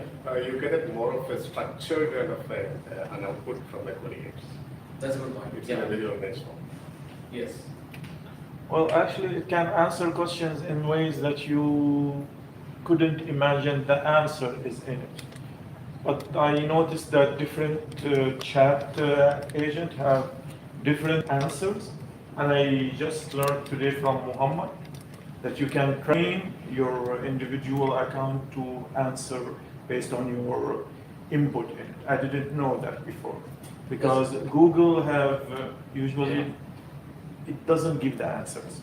Other chat agents give better answers. That's true. Anyone else? Yeah. It keeps learning from your pattern of your answers. Like any answer you input, it will give you like relevant answers like suggested. And Google is more of a, it's usually written by someone personally. Maybe you can ask ChatGPT questions such as that cannot be asked to humans. that you might seem like awkward to ask. Like, for example, you can ask maybe create a CV even though you can quite do it yourself. You're asking to basically give you more leisure time while you can focus on other activities. Good point. All of these are good points. So if you look at this sentence which is written here, go to the next slide. The quick fox jumps over the lazy dog. Has anyone heard of this sentence? It's a very common sentence, right? So if you go to Google and search for this, the quick fox jumps over the lazy dog, what kind of result do we get, right? It tries to give you an answer to that, which is links, Wikipedia articles about that, because it assumes that you are looking for the quick fox which is jumping over the lazy dog. But if you do the same thing on ChatGPT, what happens? ChatGPT is able to understand what your intent is. It says the quick brown fox jumps over the lazy dog is a panagram, which is a sentence that contains all the letters of the alphabet. It is often used as a typing or calligraphy exercise because it includes all 26 letters. Will you see that we didn't include any of that information in that sentence? But how did ChatGPT recognize this? It's like a human intelligence and a reasoning power is happening behind the large language model and is giving you inputs which you didn't ask it for. In the earlier version, you were searching for information, it was giving you information. But here, logic and reasoning is at play. This is why Google has kind of worried that ChatGPT is going to take away their bread and butter. And hence, they have come up with Bard. So, many research organizations say that 300 million jobs will be lost in the next 5 years due to ChatGPT. So these two students, Shakib Noy and Binti Zhang, said, okay, we hear about this in the newspaper. Let's try a test. They went to an office with 100 people, and for 50 they provided ChatGPT, and for the other, no ChatGPT. And they were trying to see what's the outcome at the end of the month. So what they found is that the poor writers in the company got better, who were using ChatGPT, whereas the good writers simply got a little faster. So it seems there is a positive outcome coming out of all that. We are worried that people are going to lose their jobs, but actually, who has actually been wiped out by ChatGPT? Any guesses? Is it people or is it companies like Grammarly, which is getting phased out? Companies like Grammarly, which is getting worried, like Adobe, because you have the DALL-E, we have the Midjourney, all of this competing with the consumer, and they are getting phased out. So how many of you are using Midjourney by show of hands?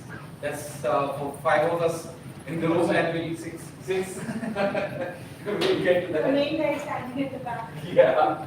So Jugalbandi is a generative AI-driven multilingual chatbot which has just been launched in India, because for the non-Indians we have like hundreds and hundreds of languages, and there are many Indians here, including me. For example, I and Monica are from India, but I don't understand Monica's Punjabi, and she doesn't understand my Malayalam. And Malayalam itself has got so many dialects. So we from one state or one end of the state cannot understand what people on the other end of the state are speaking. So chatbots are now making language easily accessible to farmers in villages, so that they can interact with the government, fill up the forms, etc., and they don't need to learn any of these languages. So these are some of the benefits which is being brought to the fore. So here's one thing which we need to, this is one thing which not many people are aware of, which is when technology comes along and we take time to figure it out, and then someone comes and tells me, don't worry, it's already been phased out. We feel, nice.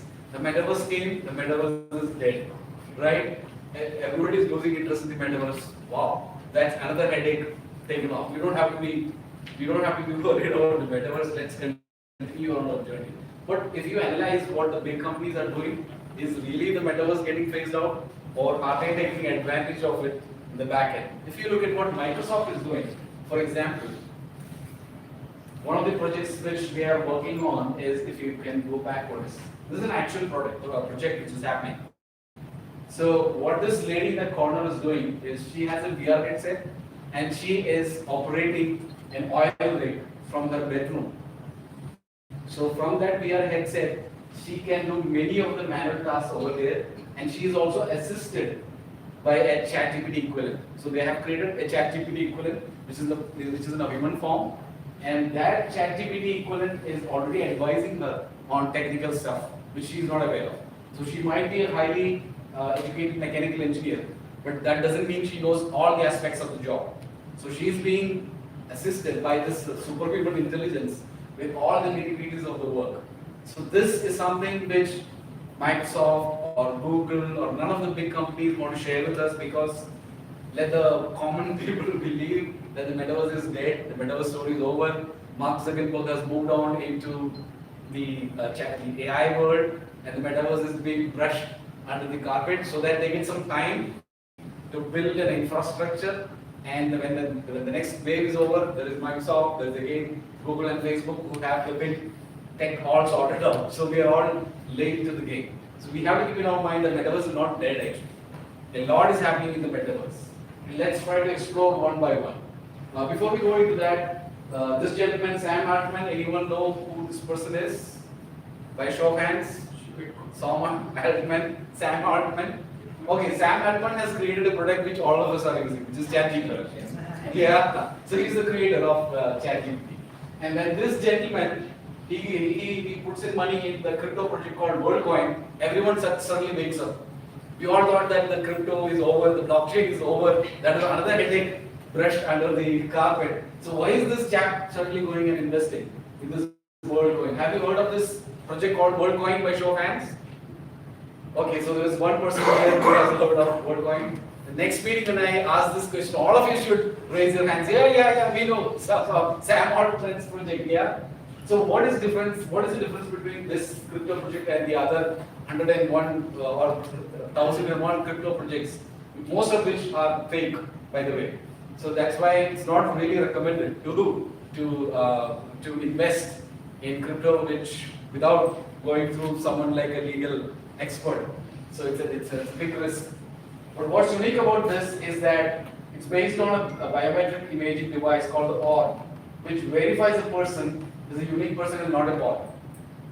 So the creator of ChatGPT is ensuring that it's not a bot who's connected with this blockchain project. So very important thing to keep in mind. By the way, this crypto project called WorldCoin, guess when it launched? Any ideas? What if I told you it's today?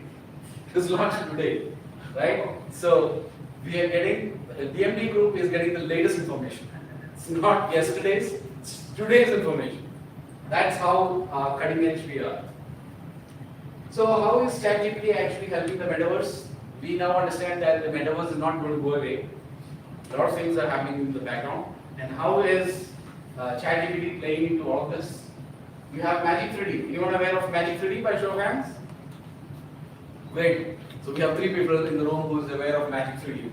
Now using ChatGPT 4's prompts, you can use those prompts and Magic 3D to create 3D environments. And what's a 3D environment? It's an immersive world, which is the metaverse. You connect that with the blockchain, and then you have a decentralized metaverse. You all know that there are a couple of types of metaverses. You have the immersive, and you have the decentralized metaverse. And to create the decentralized metaverse, you would of course require. Yeah, we'll take questions at the end. So here are some of the new jobs which are coming up, which could be interesting, especially to the younger audience who can grab onto this quickly. So one of the reasons why we are not very familiar with the metaverse is because the average age of the metaverse user is 13 years and less. And there's no one in this room who is 13 years and less, right? That's why we are not exposed to the metaverse. But guess where all the trends begin? Guess where all the trends begin? Oh yeah, there's one person. There's 2? Yeah. What is it? Okay. Okay, so guess where all the trends begin? Guess where Facebook began? Began in college rooms, right? It didn't start in the boardroom. It was not the senior people who got into the Facebook. Same thing with Instagram and same thing with any other platform. It all starts from the young people. The young people are very, very familiar with the metaverse. They're all using Roblox. They are having their birthday parties there. And parents can't figure out what they're doing. but they have already figured it out, and for them it's like, oh, it's natural. But it's not natural for us. And that's why the DMD group is trying to take you into these pathways and show you what's happening over there, so that you don't get, you're not shocked when suddenly you get phased out from either your workplace or, you're phased out in conversations of the dinner table. So, if we go back, here is one new job which is coming up, avatar clothing designers. So Ralph Lauren is already doing this. They're offering virtual clothing line inside of Zepeto. How many of you have heard of Zepeto? People who have heard me speak have heard of Zepeto. Anyone who has not heard me speak, who knows about Zepeto? Zepeto is a South Korean metaverse. Only 200 million people are using it, right? And we are not part of that 200 million. And that's why only 3-4 people in this room have showed our hands. So what's happening in this Zepeto? You have all these brands like Ralph Lauren, who is offering virtual clothing. So when you offer virtual clothing, you just can't do something on a pixel and give that to your avatar. It has to be designer. It has to be neatly designed. And so they require designers for this. And it cannot be a normal designer, it cannot be a textile designer who is doing that. It has to be a virtual metaverse expert. And that's why new jobs are coming up. So if you have kids who are growing up thinking of what kind of career to go into, or you are at a career transition and you want to know the new opportunities, these are some of the pathways you need to take, because across the globe there will only be a few number of people, or small percentage of people who are in this job. So if you become an expert, you could easily get picked up. There is very less competition. Whereas if a young person gets into engineering, for example, if a young person tries to become a civil engineer, guess when or he passes out of college, guess how many thousands of people he is going to compete or she is going to compete with to get a job. Might be millions, right? Whereas if someone does this avatar clothing, becomes an avatar clothing designer, maybe only a few hundred people across the globe might be doing this. It's easy money, it's an easy career path to you. If you go to the next one, which is even more interesting, is a meta-human doctor. So this is already happening. This is a hospital in India called Yashoda Hospitals, and they are using biometric and psychological data, which is tied to the avatars, and they are doing the medical diagnosis. Very few doctors are even aware of that. We have a doctor here, an actual doctor. Doctor, are you aware of a meta-human doctor kind of? Can you please stand up so that people can see that you are a live person, not an avatar? So here is a real person, not an avatar. Okay, the real person is me. No, sorry, you can tell because I didn't heard of it. It's okay because not many doctors are aware of that. But these are industries which are coming up. These are opportunities which we should explore. Can I help you to become a meta-human doctor? No. I can only give you insights on what trends are happening and open doors for you, and it's left to you to please. It's left to you to explore the opportunities out there. And that's what DMD Group is trying to do. It's showing you pathways which you can take, or you can just move away and do your stuff. It's left to you. So if we go to the next one, mega engineers, again, digital twins. The project which Microsoft was doing is actually a digital twin of an oil rig. And it was that digital twin which that lady was operating on using a VR headset. A digital twin, as you know, is a digital equivalent. Probably of a building, a digital equivalent of this building can be created. The technicalities of that is beyond me because I'm not from that background. But the advantage is, if you have a digital twin, you can see all the energy flow in this building, all the screws, all the pumping, everything. And you can analyze all of this, you can save a lot of money. It's a big industry, it's blowing up, and probably that is where the metaverse is headed after gaming and business metaverse.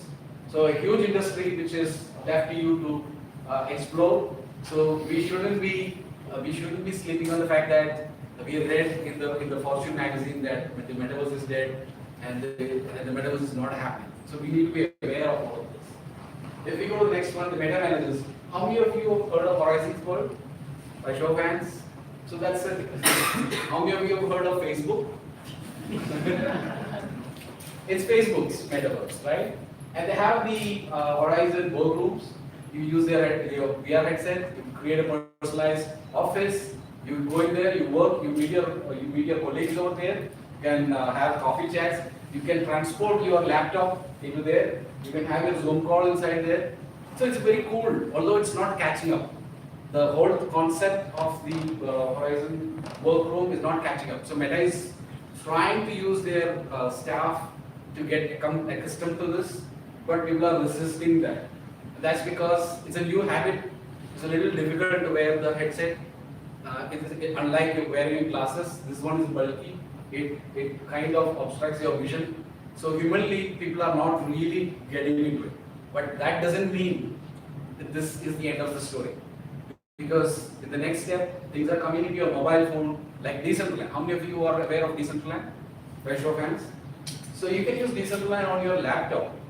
You don't need a VR headset. So Decentraland is now on a laptop. You can see your 3D. You have a kind of immersion experience on your laptop. Same thing is going to happen with Horizon's World and Horizon's Workroom once they realize that people don't want that headset.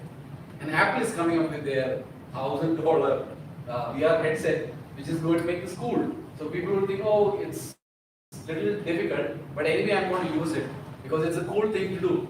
So they are playing with human psyche. They're making it very expensive so that only a few elite people can actually purchase it, and it becomes a big trend. So these big companies are playing with us. The advantage that we have in this sector is that Slack, Gong, Salesforce, Zapier, Databricks, Snowflake, Calendly. How many of you are using Slack? By show of hands. So we have a good number of people who are using Slack. How many of you are using Gong? By show of hands. So what is Gong? Sounds interesting, right? Sounds like a sound. And that's what they're doing. They're listening to conversations. If you have their membership, you have their subscription, they will listen to conversations in your office. But what conversations are they listening to? They don't want to hear your other conversations. They want to hear your sales conversations. Because they kind of know that only a few percentage of people in your sales team can actually bring in sales. The rest are not as good as that. Why? Because it's the conversations that these super sales people are having with the customers, which is bringing in the sales. Something in the way they speak, something in the intonation, something in the way they are presenting, something in the pricing, the way they are handling the price objections is making it happen for them. So do you see this pattern in your office? A small percentage of people are bringing in all the sales, whereas the 80% are kind of struggling to bring in sales or even maintain sales. They're making the clients go away. It's not their mistake. It's just that they don't have the training to do that. So what Gong does, Gong listens to all these conversations, especially of the super salespeople, and gives this feedback to everyone else. So the weaker guys can start duplicating this. Guess what? There is no Gong in the metaverse. And the metaverse is waiting for entrepreneurs to come in and create a Gong and become a billionaire. So this is the billion-dollar idea that no one is using yet. The metaverse is getting ready in the background. Remember, in the front, the newspapers are telling us the metaverse is dead. But backside, Microsoft, Google, Facebook, everybody is quickly making up the infrastructure required. Other side, for example, how many of you have heard of Other Side by show of hands? Other Side is a beautiful metaverse that you need to explore. It's by Yuga Labs. You need to check out Yuga Labs. Very crazy, very advanced kind of class. So the whole idea is behind the scene. They are working on this. In front of us, they're saying, "Hey, metaverse is dead. Don't worry, don't worry, don't worry." When the time is right, they just come over and take over everything. But as entrepreneurs, part of the DMD group, you should be exploring Gong. How many of you are using Zapier by show of hands? That's 3 people here. You should be aware of Zapier. What Zapier does is it's a connector. If you run ads on Facebook, how many of you are running ads on Facebook? If you run lead ads on Facebook, when a lead comes in, you have to go and download it. Now that's in the CSV file. Someone has to extract that, and then someone has to open that, and then see that, then take that to a CRM, and then add it over there. Like it's like 5 minutes per lead. Guess what happens when you have 100 leads per day? Your time is going to go away. Zapier connects your Facebook lead ad with your CRM system. If you have an AI-based CRM like Zeno, for example, it's very seamless. Everything is being taken care of Zapier. So Zapier is a connector with which you can do hundreds of things. And is there a Zapier on the metaverse? There's no Zapier on the metaverse. No one has even thought of it, right? So that's another big idea which is left for you to explore. How many of you have heard of Databricks and Snowflake? I think there will be very little chance. That's on the tech side, maybe Ashan would be knowing that. But Calendly, yes. Many of you might be using Calendly. How many of you use Calendly? By show of hands, it's a good tool to use. Makes appointments, setting appointments quite easy. But there's no Calendly equivalent for the metaverse. So are these great ideas to be explored? I hope. Yeah, meta artists. So this is one part of the metaverse which many of you are already familiar of because this is the exciting part, right? So you have the Bored Apes Yacht Club. How many of you are aware of that who hasn't heard me speak? Yeah.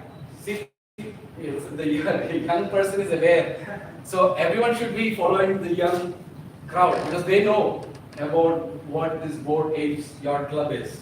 So this is an NFT based club and all the Silicon Valley biggies, they have these ape images as NFTs and they're using that on their Twitter profile. It's a big deal. It's like having a Rolls Royce. You have this on your Twitter profile to show your status, right? So these guys, they have created in metaverse, it's called the other side. And the other side is not like the other metaverses. They're very smart. The other side metaverse is infested with these apes. And these apes are creating a story around this. There are games to be done. And that is why they have been able to sell 370 million land sales in like a few minutes after launching. This company is now valued at 4 billion. Right now they are got into some kind of trouble today. But that doesn't mean it's going to go away because these guys are on the cutting edge. Probably more cutting edge than Meta or Google or anyone else because they are very creative in their approach. If you can go to the next slide. So this is a rough indication of how many people are using the metaverse. So you have Roblox with 230 million, you have Minecraft 165, Fortnite with 85. And the most popular metaverse, the strange thing about the most popular metaverse, which is Decentraland, is that it doesn't have much of traction. It doesn't have a great population out there, and yet it's the most popular. So in future, probably one of those big companies like Meta would acquire Decentraland, and then it would take off from there. So in the last session, someone was asking me, she bought land in Decentraland. Do I advise her to sell the land because it's not very popular? I said, I can't give you advice on that.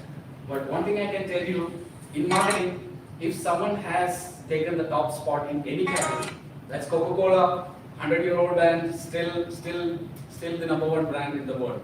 Then you have many other examples like that. Once they have taken the lead, no one is going to come and question them. Same thing has happened here.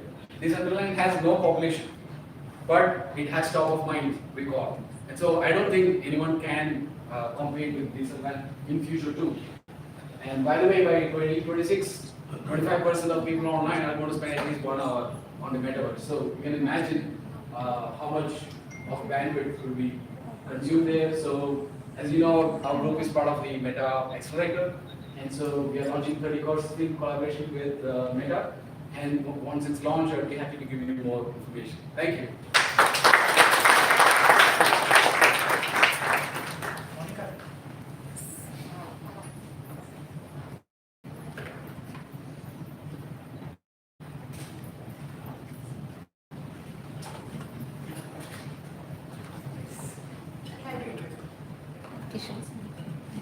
Hi everyone, very good evening and thank you so much for being here. So today, as you know, I belong to community called Skyscrapers.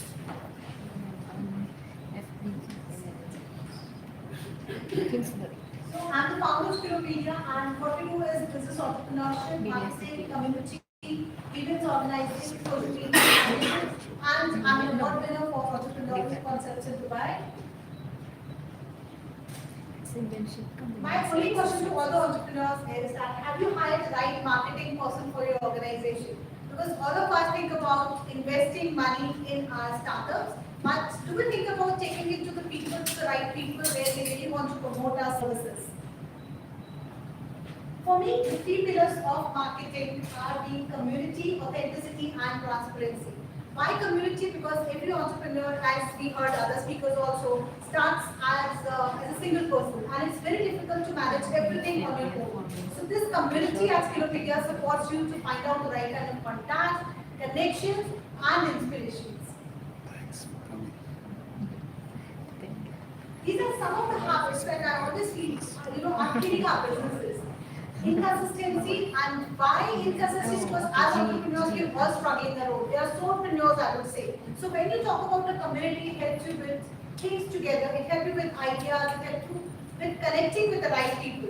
So those many people who have come new to Dubai, challenges they face in entrepreneurship is, from where to start, which licenses to take, where to market my product, how to acquire the land, and how to fit in my business into different niches.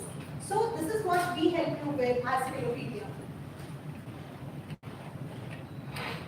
There are 5 steps to attract good leads. One is know your target audience. That's what happens when you come to the Skillopedia group. We help you locate your target audience because we have a community of 55,000 plus entrepreneurs on board. We help you select the right social media that can help you approach the right clientele. We help you develop quality content, optimize your websites, and encourage quality referrals for everyone in the group. Now, how do we identify our business niche? Because as entrepreneurs, we are doing so many things, and when it comes, a single income thing, we always think, let's do this also, let's do this also. Maybe this could help and develop a different niche for me. But I would say that professionally and personally satisfying businesses should be your list. The strong market demand should be your niche. Solving a practical need should be your niche. Because everybody might be doing a different job, but if you're able to do it out of the box and you're able to solve the need of your customer, probably you're the best for it. There should be a profit potential and minimal competition. As Kishore also rightly said, that you have to do something which is different from the if everybody is doing the same thing, there is no point doing it. These are 10 mistakes that small business owners like us do. Complacent about business planning, investing too much too soon, ignoring the customer feedback, over-reliance on a single product, neglecting our marketing efforts, undercharging, not tracking the cash, not hiring the right expertise and marketing strategy, and assuming that you don't have any competition. So, and we are trying to do all of it. So I was speaking to a business coach just a few weeks back, and the only thing he was telling me again and again was, anybody who starts a business should first hire an network for themselves. Because if you are doing everything by yourself, then probably you're losing on the main market focus. These are the 5 reasons that lead to the product launch failure. You don't have a market research, lack of differentiation, weak marketing, lack of flexibility, user experience, and brand promise expectations not met. So this is time for change. And how you can change is you can adopt a community like us, where we immediately connect you to people, quality leads, and whatever you need to support your business is there. Participating in communities for brand exposure. We help you reach out to the audience immediately, as we already have people in the group who are asking for certain or the different products or experiences or services.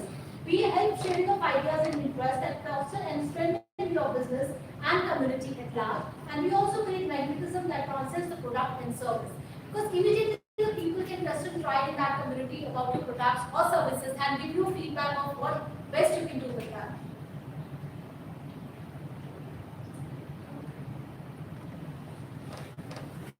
Skillopedia is an empowering platform for entrepreneurs and businesses, and these are the certain marketing strategies that we apply.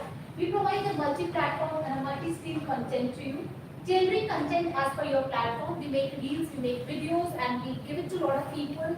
We put it on our social media so that a lot of people can connect with you as per their demands. We provide a mobile-friendly brand. We also provide you with engaging content, video marketing content, social cause at various levels, and providing human element as a part of the digital marketing strategy. Thank you.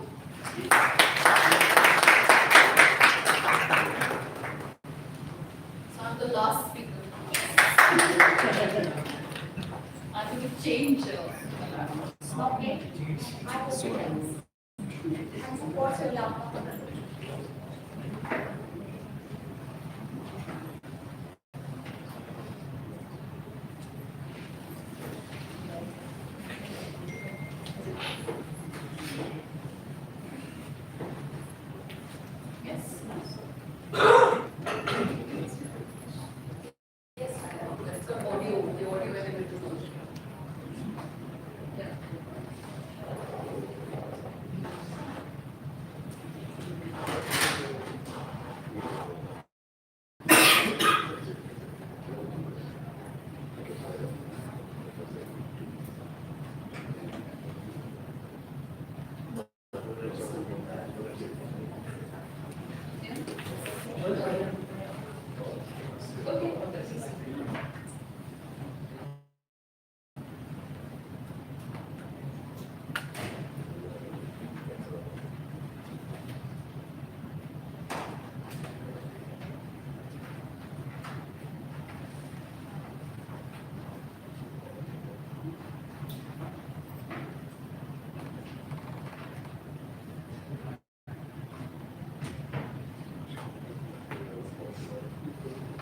Mess this up also, I guess. Okay, why I wanted to use my laptop is basically there was some, certain audio elements in that. But maybe I'll play it from my laptop and see if you can get it.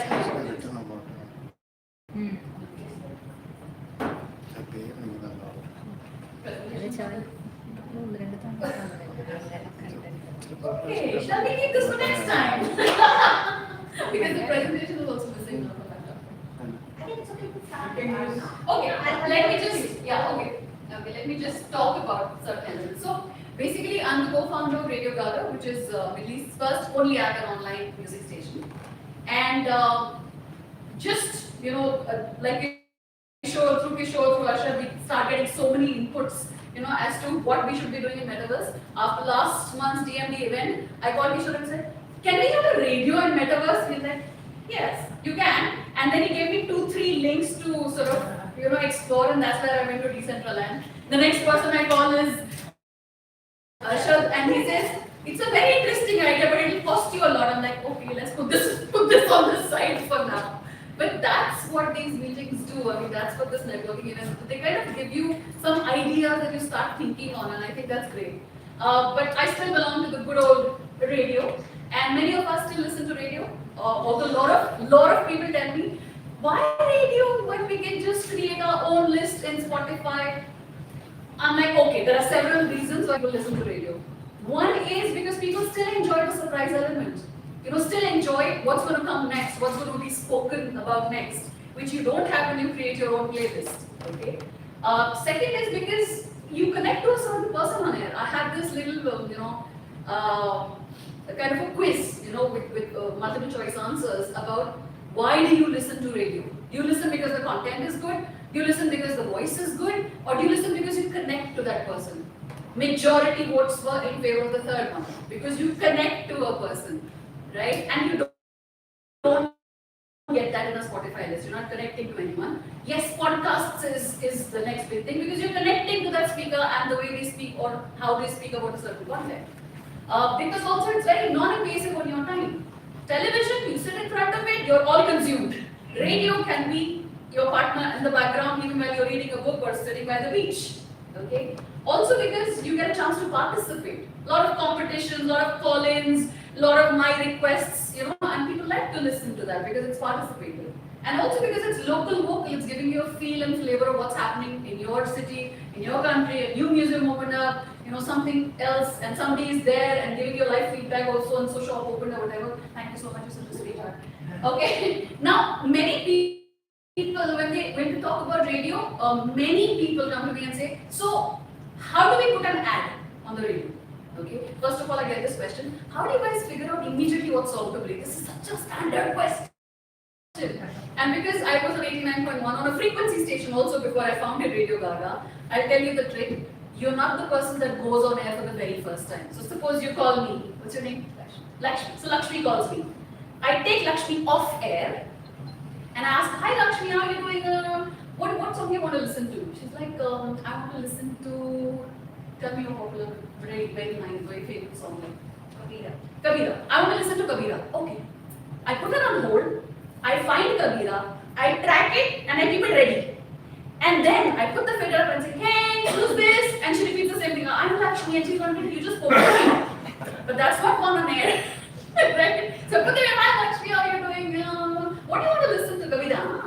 started doing it. And they're like, wow, kitni jaldi ho gaya bana. So that question used to come to us a lot. Okay? But now people have figured out, I guess most of you have figured out. But it's not just, you know, what you can do as a radio ad. There are many elements. There are songs that get played on radio, which you can sponsor, like a retro song brought to you by so-and-so, okay? There are shows that you can sponsor. There are commercials. There are news elements. There are segments, I'll tell you what that is. There are sweepers. There is weather, traffic update, exchange rates. All these are sponsorable features, okay? And RJ mentions. Now I'll tell you what is the beauty of when you go to an ad. Like for example, when it's a radio spot you're talking about, it's a commercial standard 30 seconds. That's what most people say when they mean I want to play an ad. They want a 30-second commercial beat. But guess what? If your commercial is being played as one of the 10 in a 3-minute or 4-minute segment, it's lost. It won't register. That's likely the time people are changing channels. So when the longer ad breaks, the more popular the station, the longer the ad breaks, the higher chances your brand is getting lost. Okay, so even if they say we have 400,000 or 500,000 listeners, it doesn't matter. Is your brand being heard? Is what matters. Okay, so radio spot typically would sound like this. Emirates NBD presents a once-in-a-lifetime opportunity to sing like a star. That sounds like contestants get to gossip people letting legend Armani. This is typically how an ad sounds like, okay? This is a jingle, okay? When it becomes a sing song, it's a jingle.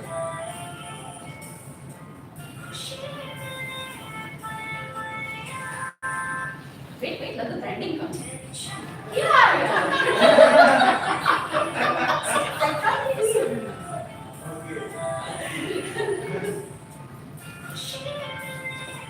is smaller, smoother version of our station jingle, by the way. This is called Sunle Radio Baba. And Monica just had to change it at that time. Okay, so this is a jingle. Okay. Now, why is a jingle likely to stand out more? Obviously, because it's a sing song, it's more fun, it's more hummable, it's more top of mind recall because people start singing. I'll tell you, when we were on air on 89.1, that time, what was the number? 644.9. 644.9 was the SMS that time, okay? And I said, how can we make it? It wasn't sticking with people. What number? What number?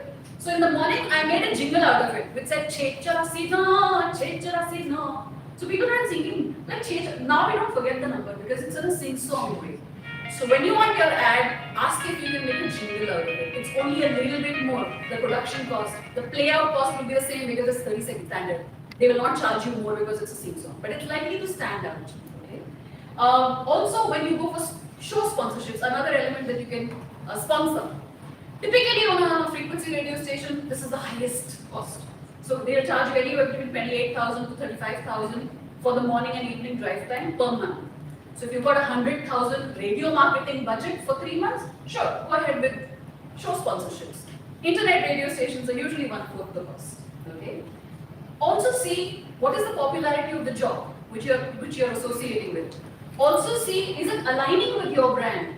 Like for example, Atlas used to sponsor his late night show, retro show called Golden Yadi. Now Atlas Golden Yadi made a whole lot of sense because your memories are golden and Atlas is gold and it kind of blends in with the brand. But don't just sponsor anything for the heck of it. Have a little alignment with what the brand is and what it means. Okay. Also, attractive giveaways. Whenever you want to sponsor any radio station, not just talking about Radio Gaga, make sure you give really good giveaways because those are your carrots. People won't remember what you sponsored. They'll remember that you gave them 10-gram gold coin or 20-gram gold coin. Have in your marketing budget on radio, have enough for giveaways separately because listeners tune in a lot to win prizes. Okay. Strange thing that I have. But apart from show sponsorships, there is something called segments. Okay.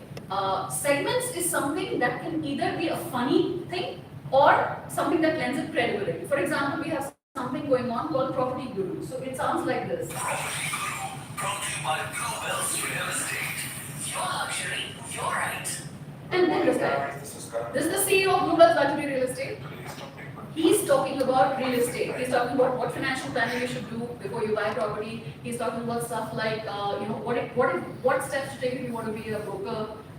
He's talking about what is the kind of percentage that you need to pay cash down. Which developers are the best if you want to invest in Sharjah or Russell Khaimah. But this is credibility being established for your brand. Ask for segments. You stand out. Your brand is building credibility. When the next time people think about, oh, this guy is knowledgeable and can give me guidance, they'll think about you. So don't get lost in a sea of 30-second ads. Ask what segment can you offer me? What feature can you offer me? It can be innovative. It can be funny. We have something called Sudhir, okay, who's a really funny guy. He has really lame, cheesy jokes. So if you're a fun brand, maybe you want to sponsor that. Okay, similarly, any station will have these little quirky things. You used to have these bakra calls and all that, which were hugely popular. Something like that. Okay, think about new things. RJ mentions, this is the last thing I'll talk about. Instead of just having an ad playout, ask if any RJ mentions can be done for you. Usually they're not very expensive. But then what happens? All the station jobs become your brand ambassadors. They're talking about your product, they're talking about your service in a very personalized way, which is likely to stick more than a commercial. Having said that, yes, commercials being played out have their own value as well. If you do have to resort to a mix and match and you are having a commercial played, it's better to go full throttle, like 20 commercials in a day, rather than, oh, I'll stretch it over to 3 months. It'll certainly get lost. But if your commercial is being played every ad break, it'll start to register. Maybe you do it for a shorter time, but more spurt. So yeah, that's the advice I would give you for radio elements and sponsorships. Happy advertising. Thank you, and now we will have the 1 minute introduction. Arunji, your 1 minute introduction. Everyone who hasn't done your 1 minute introduction, get ready because one by one you can introduce yourself. Hi, good evening everyone. I'm Arun Kumar. I'm a hotelier by profession. I represent Al-Khudi Hotels and got 7 hotels all over Dubai. And in case of anything that you wish to ask regarding hotel living or any accommodation requests, I'll be more than happy to assist. Thank you so much.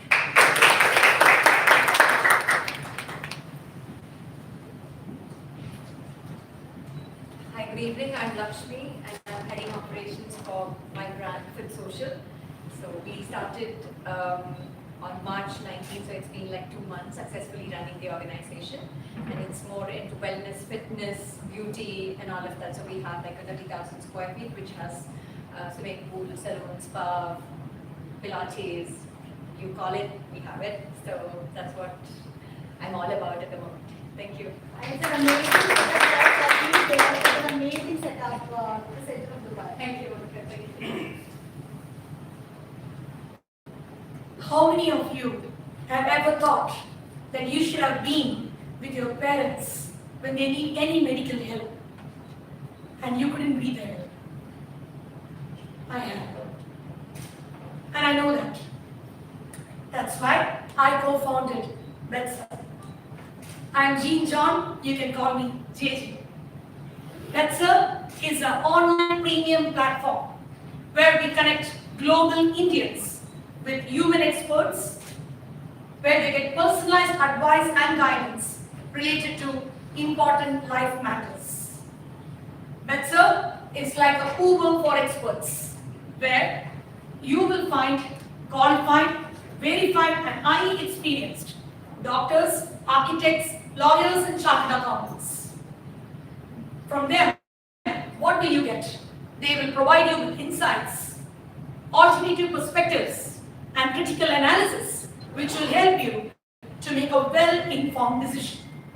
So here, you can access the trusted experts from anywhere you are, any part of the world, anytime, at a very reasonable cost on betsellife.com. Thank you. If you have just listened to 3 of them speak, you might have noticed it's not random. They have very well practiced what they have to say, and this is something which I highly recommend. All of us should have a 1 minute pitch in yourself when you're called to the floor and you can just explode the audience. The next. Hello everyone, my name is Hadiya. I am the co-founder and CEO of Anis Pedia Education and Learning Institute in Dubai. We are a DHDA approved institute and we are 35 years of experience in education sector, and we have multiple branches in India, and we have now set our foot in Dubai, very close to the metro station, Burj Khalifa. So what we do is we have a lot of courses under one umbrella, from academic development to foundation courses to skill development. So anybody who has a child and who wants to connect, or anybody who has your siblings who want to connect with me for any education support, you can connect. Thank you.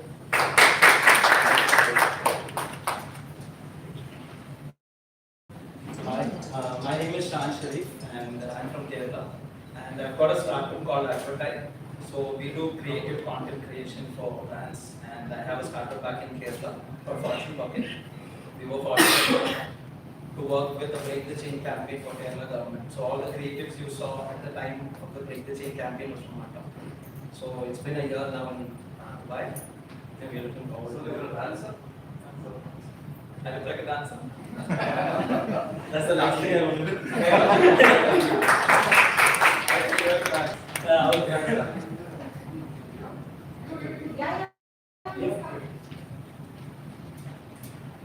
Hi everyone, I'm Yogesh. I'm a copywriter and a freelance branding consultant, but I'm an engineer. I study engineering at Russian State Institute of Technology, and it's kind of like a side thing that I do. And I'm glad to be here, glad to learn from everyone. What's the side thing? Engineering or copywriting? What do you want to hire me for, basically? Hi, I'm Nikhil Ballroom. Most of the time you have seen my events on the DMD group.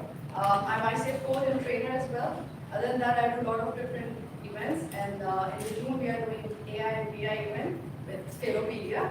So you guys are welcome on 13th June, and if you have any product which is related to AI or BI, so connect with me or Monica. We are more than happy to. Are you looking for digital marketers, SEO experts, and a lot of things. Yes, I want to connect the process with AI and BI. Please be there. Thank you.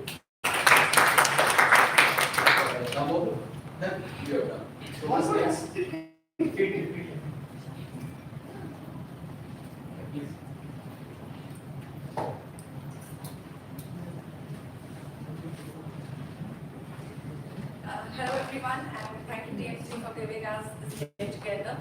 Okay, I am Malka Shroff. I represent Koto International. We are interior design, fit outs, and furniture specialists. We do joinery, we do all kind of things related to commercial fit outs, residential fit outs, and we are here for the last 20 years. And for the last 20 years, we do the same thing. So we specialize in it. Thank you.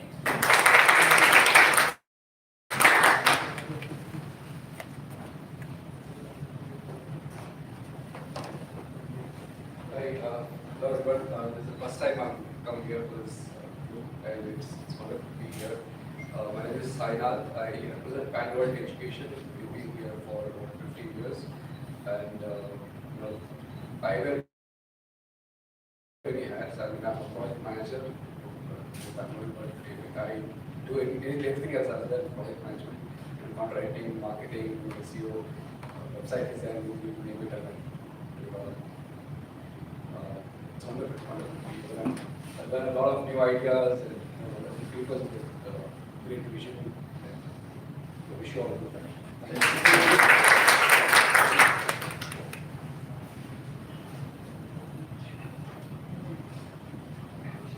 Hello everyone, my name is Marina and I'm a digital marketing consultant, and I help brands, startups, everyday and e-commerce basically on the digital marketing needs. I also have a digital marketing agency at India for the operations, and here I consult brands from the startups B2C and B2B. So if any digital marketing needed in terms of e-commerce, everyday, please thank you very much. Who's next?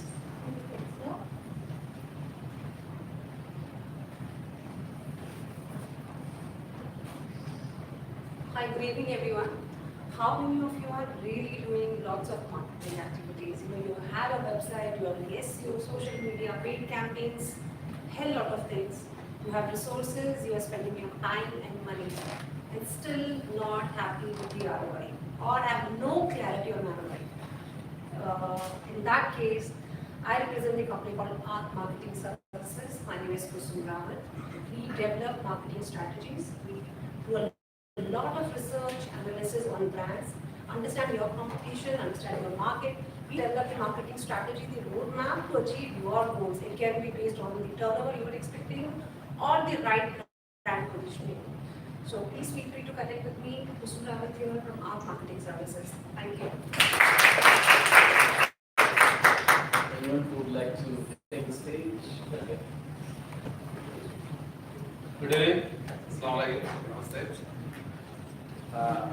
My name is Siddiq Muhammad.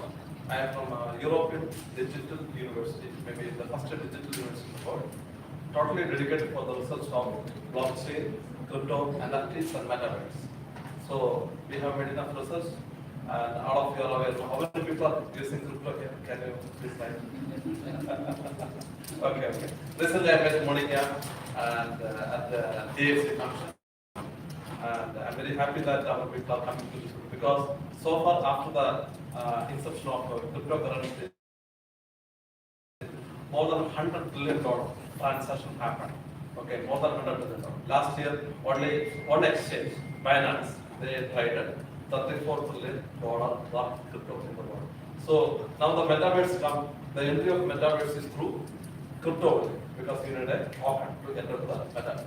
So I found that our research team found that by 2030, the entire world will be in crypto and metaverse.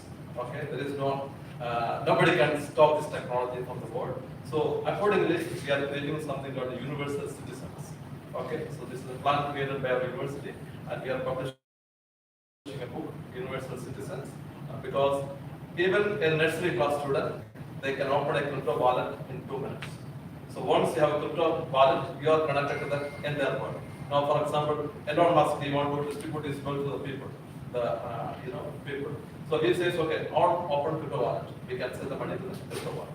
So it can make our life very, very easy.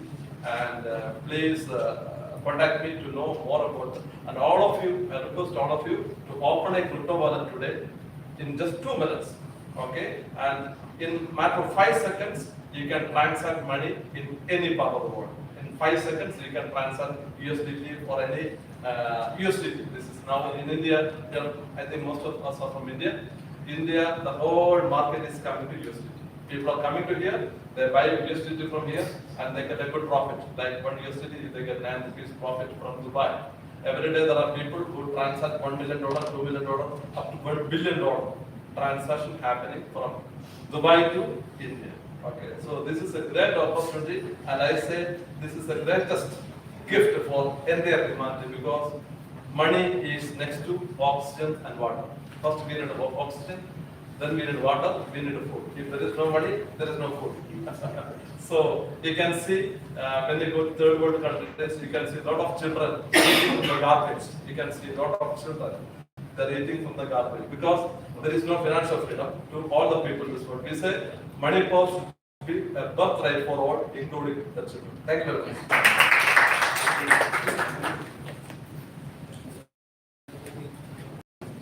Hi everyone, my name is Anshu. This is my first visit to this group. I'm a marketer by experience and by profession. I used to be the brand manager for National Geographic Channel back in India. Then I launched the History Channel in India and Southeast Asia. And around 15 years back, I shifted from television to digital marketing, ran a digital marketing company for women in tech, and launched a program for women in STEM back home in India. Now I'm going to bring it to UAE as well.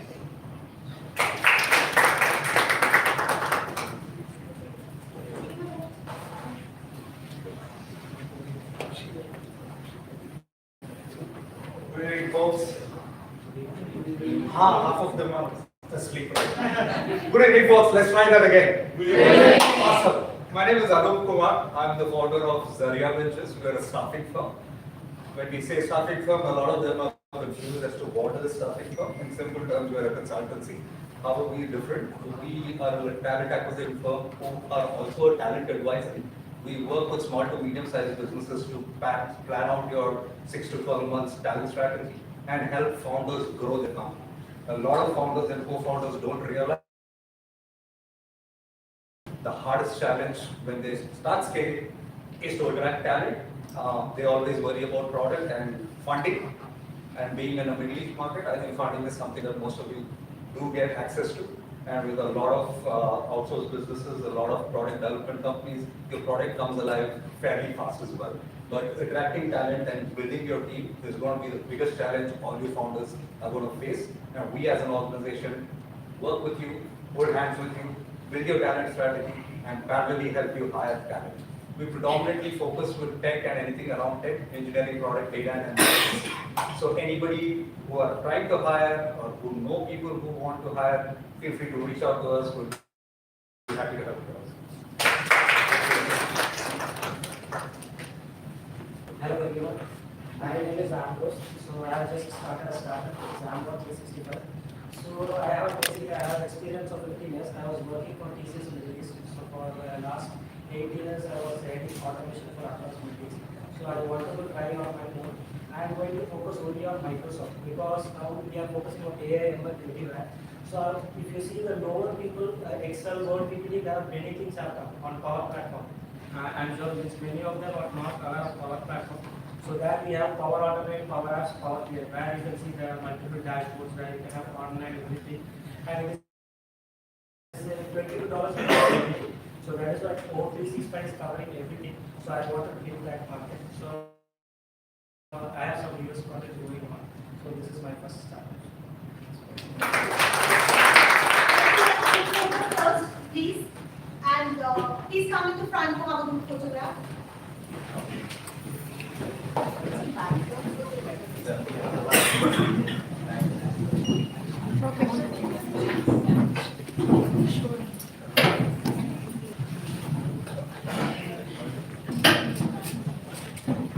And we request everyone to please pay 25 dirhams to Labis for those who have not paid online before leaving.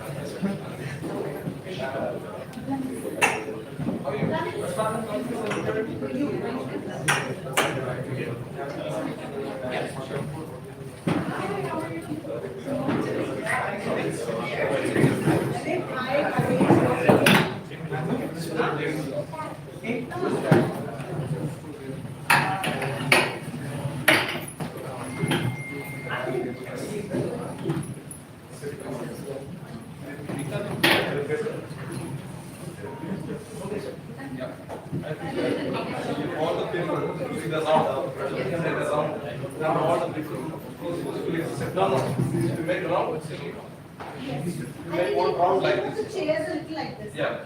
Or we need to put one more. So all the people want one. People can sit in front. Yeah, actually I'm not asking you. The taller guys at the end. I will sit down. Shorter guys can come and sit in the front. We'll have a kilometer picture? No. Let him stay here. Come. You will watch us, okay? Watch from here. If the photo is okay or not. Okay, you have to watch. If everyone is smiling or not. He'll make special pictures for you. Yes, both the bachas will watch. Let me know if anybody is not smiling. Okay? Yeah. You can pose. Of course.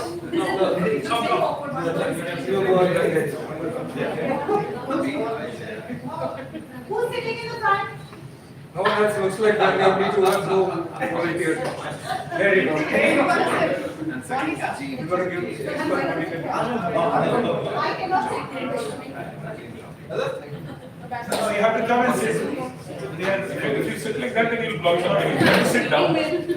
You will have to sit down. And you dare not come in front of Charlie, okay? And you are not responsible for anything. We are very clear. Oh, radio वाली चालू मजा देगा. Yes.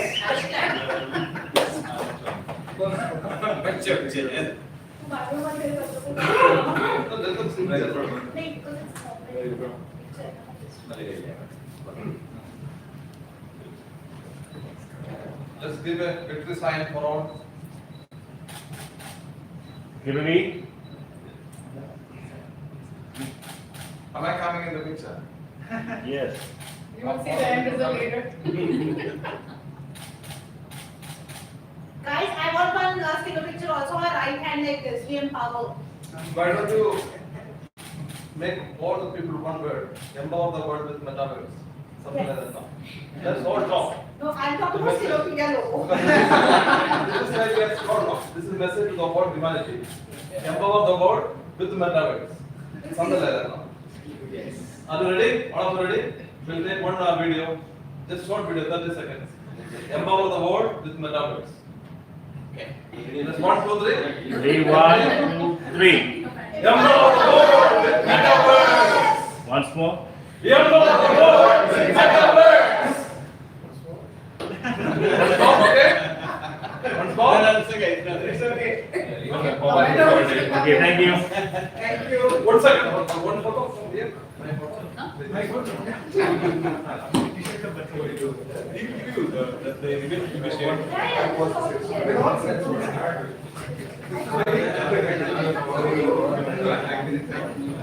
Let me try. Really? Thank you so much. Really?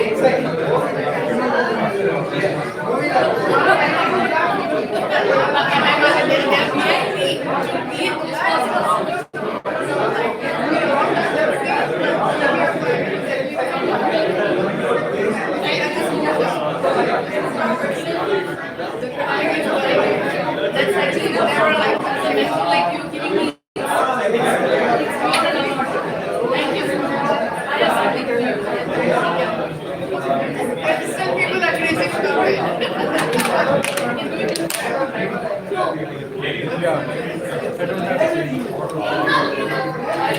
We are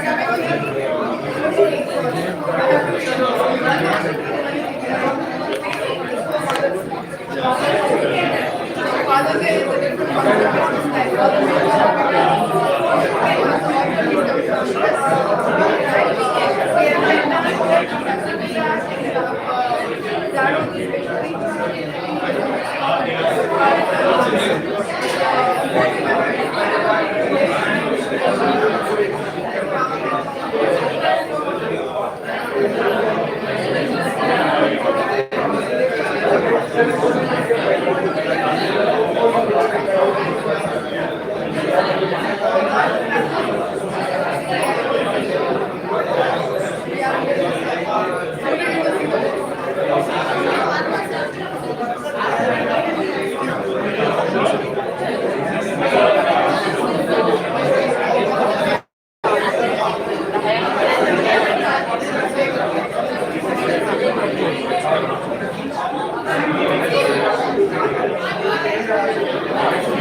Thank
you.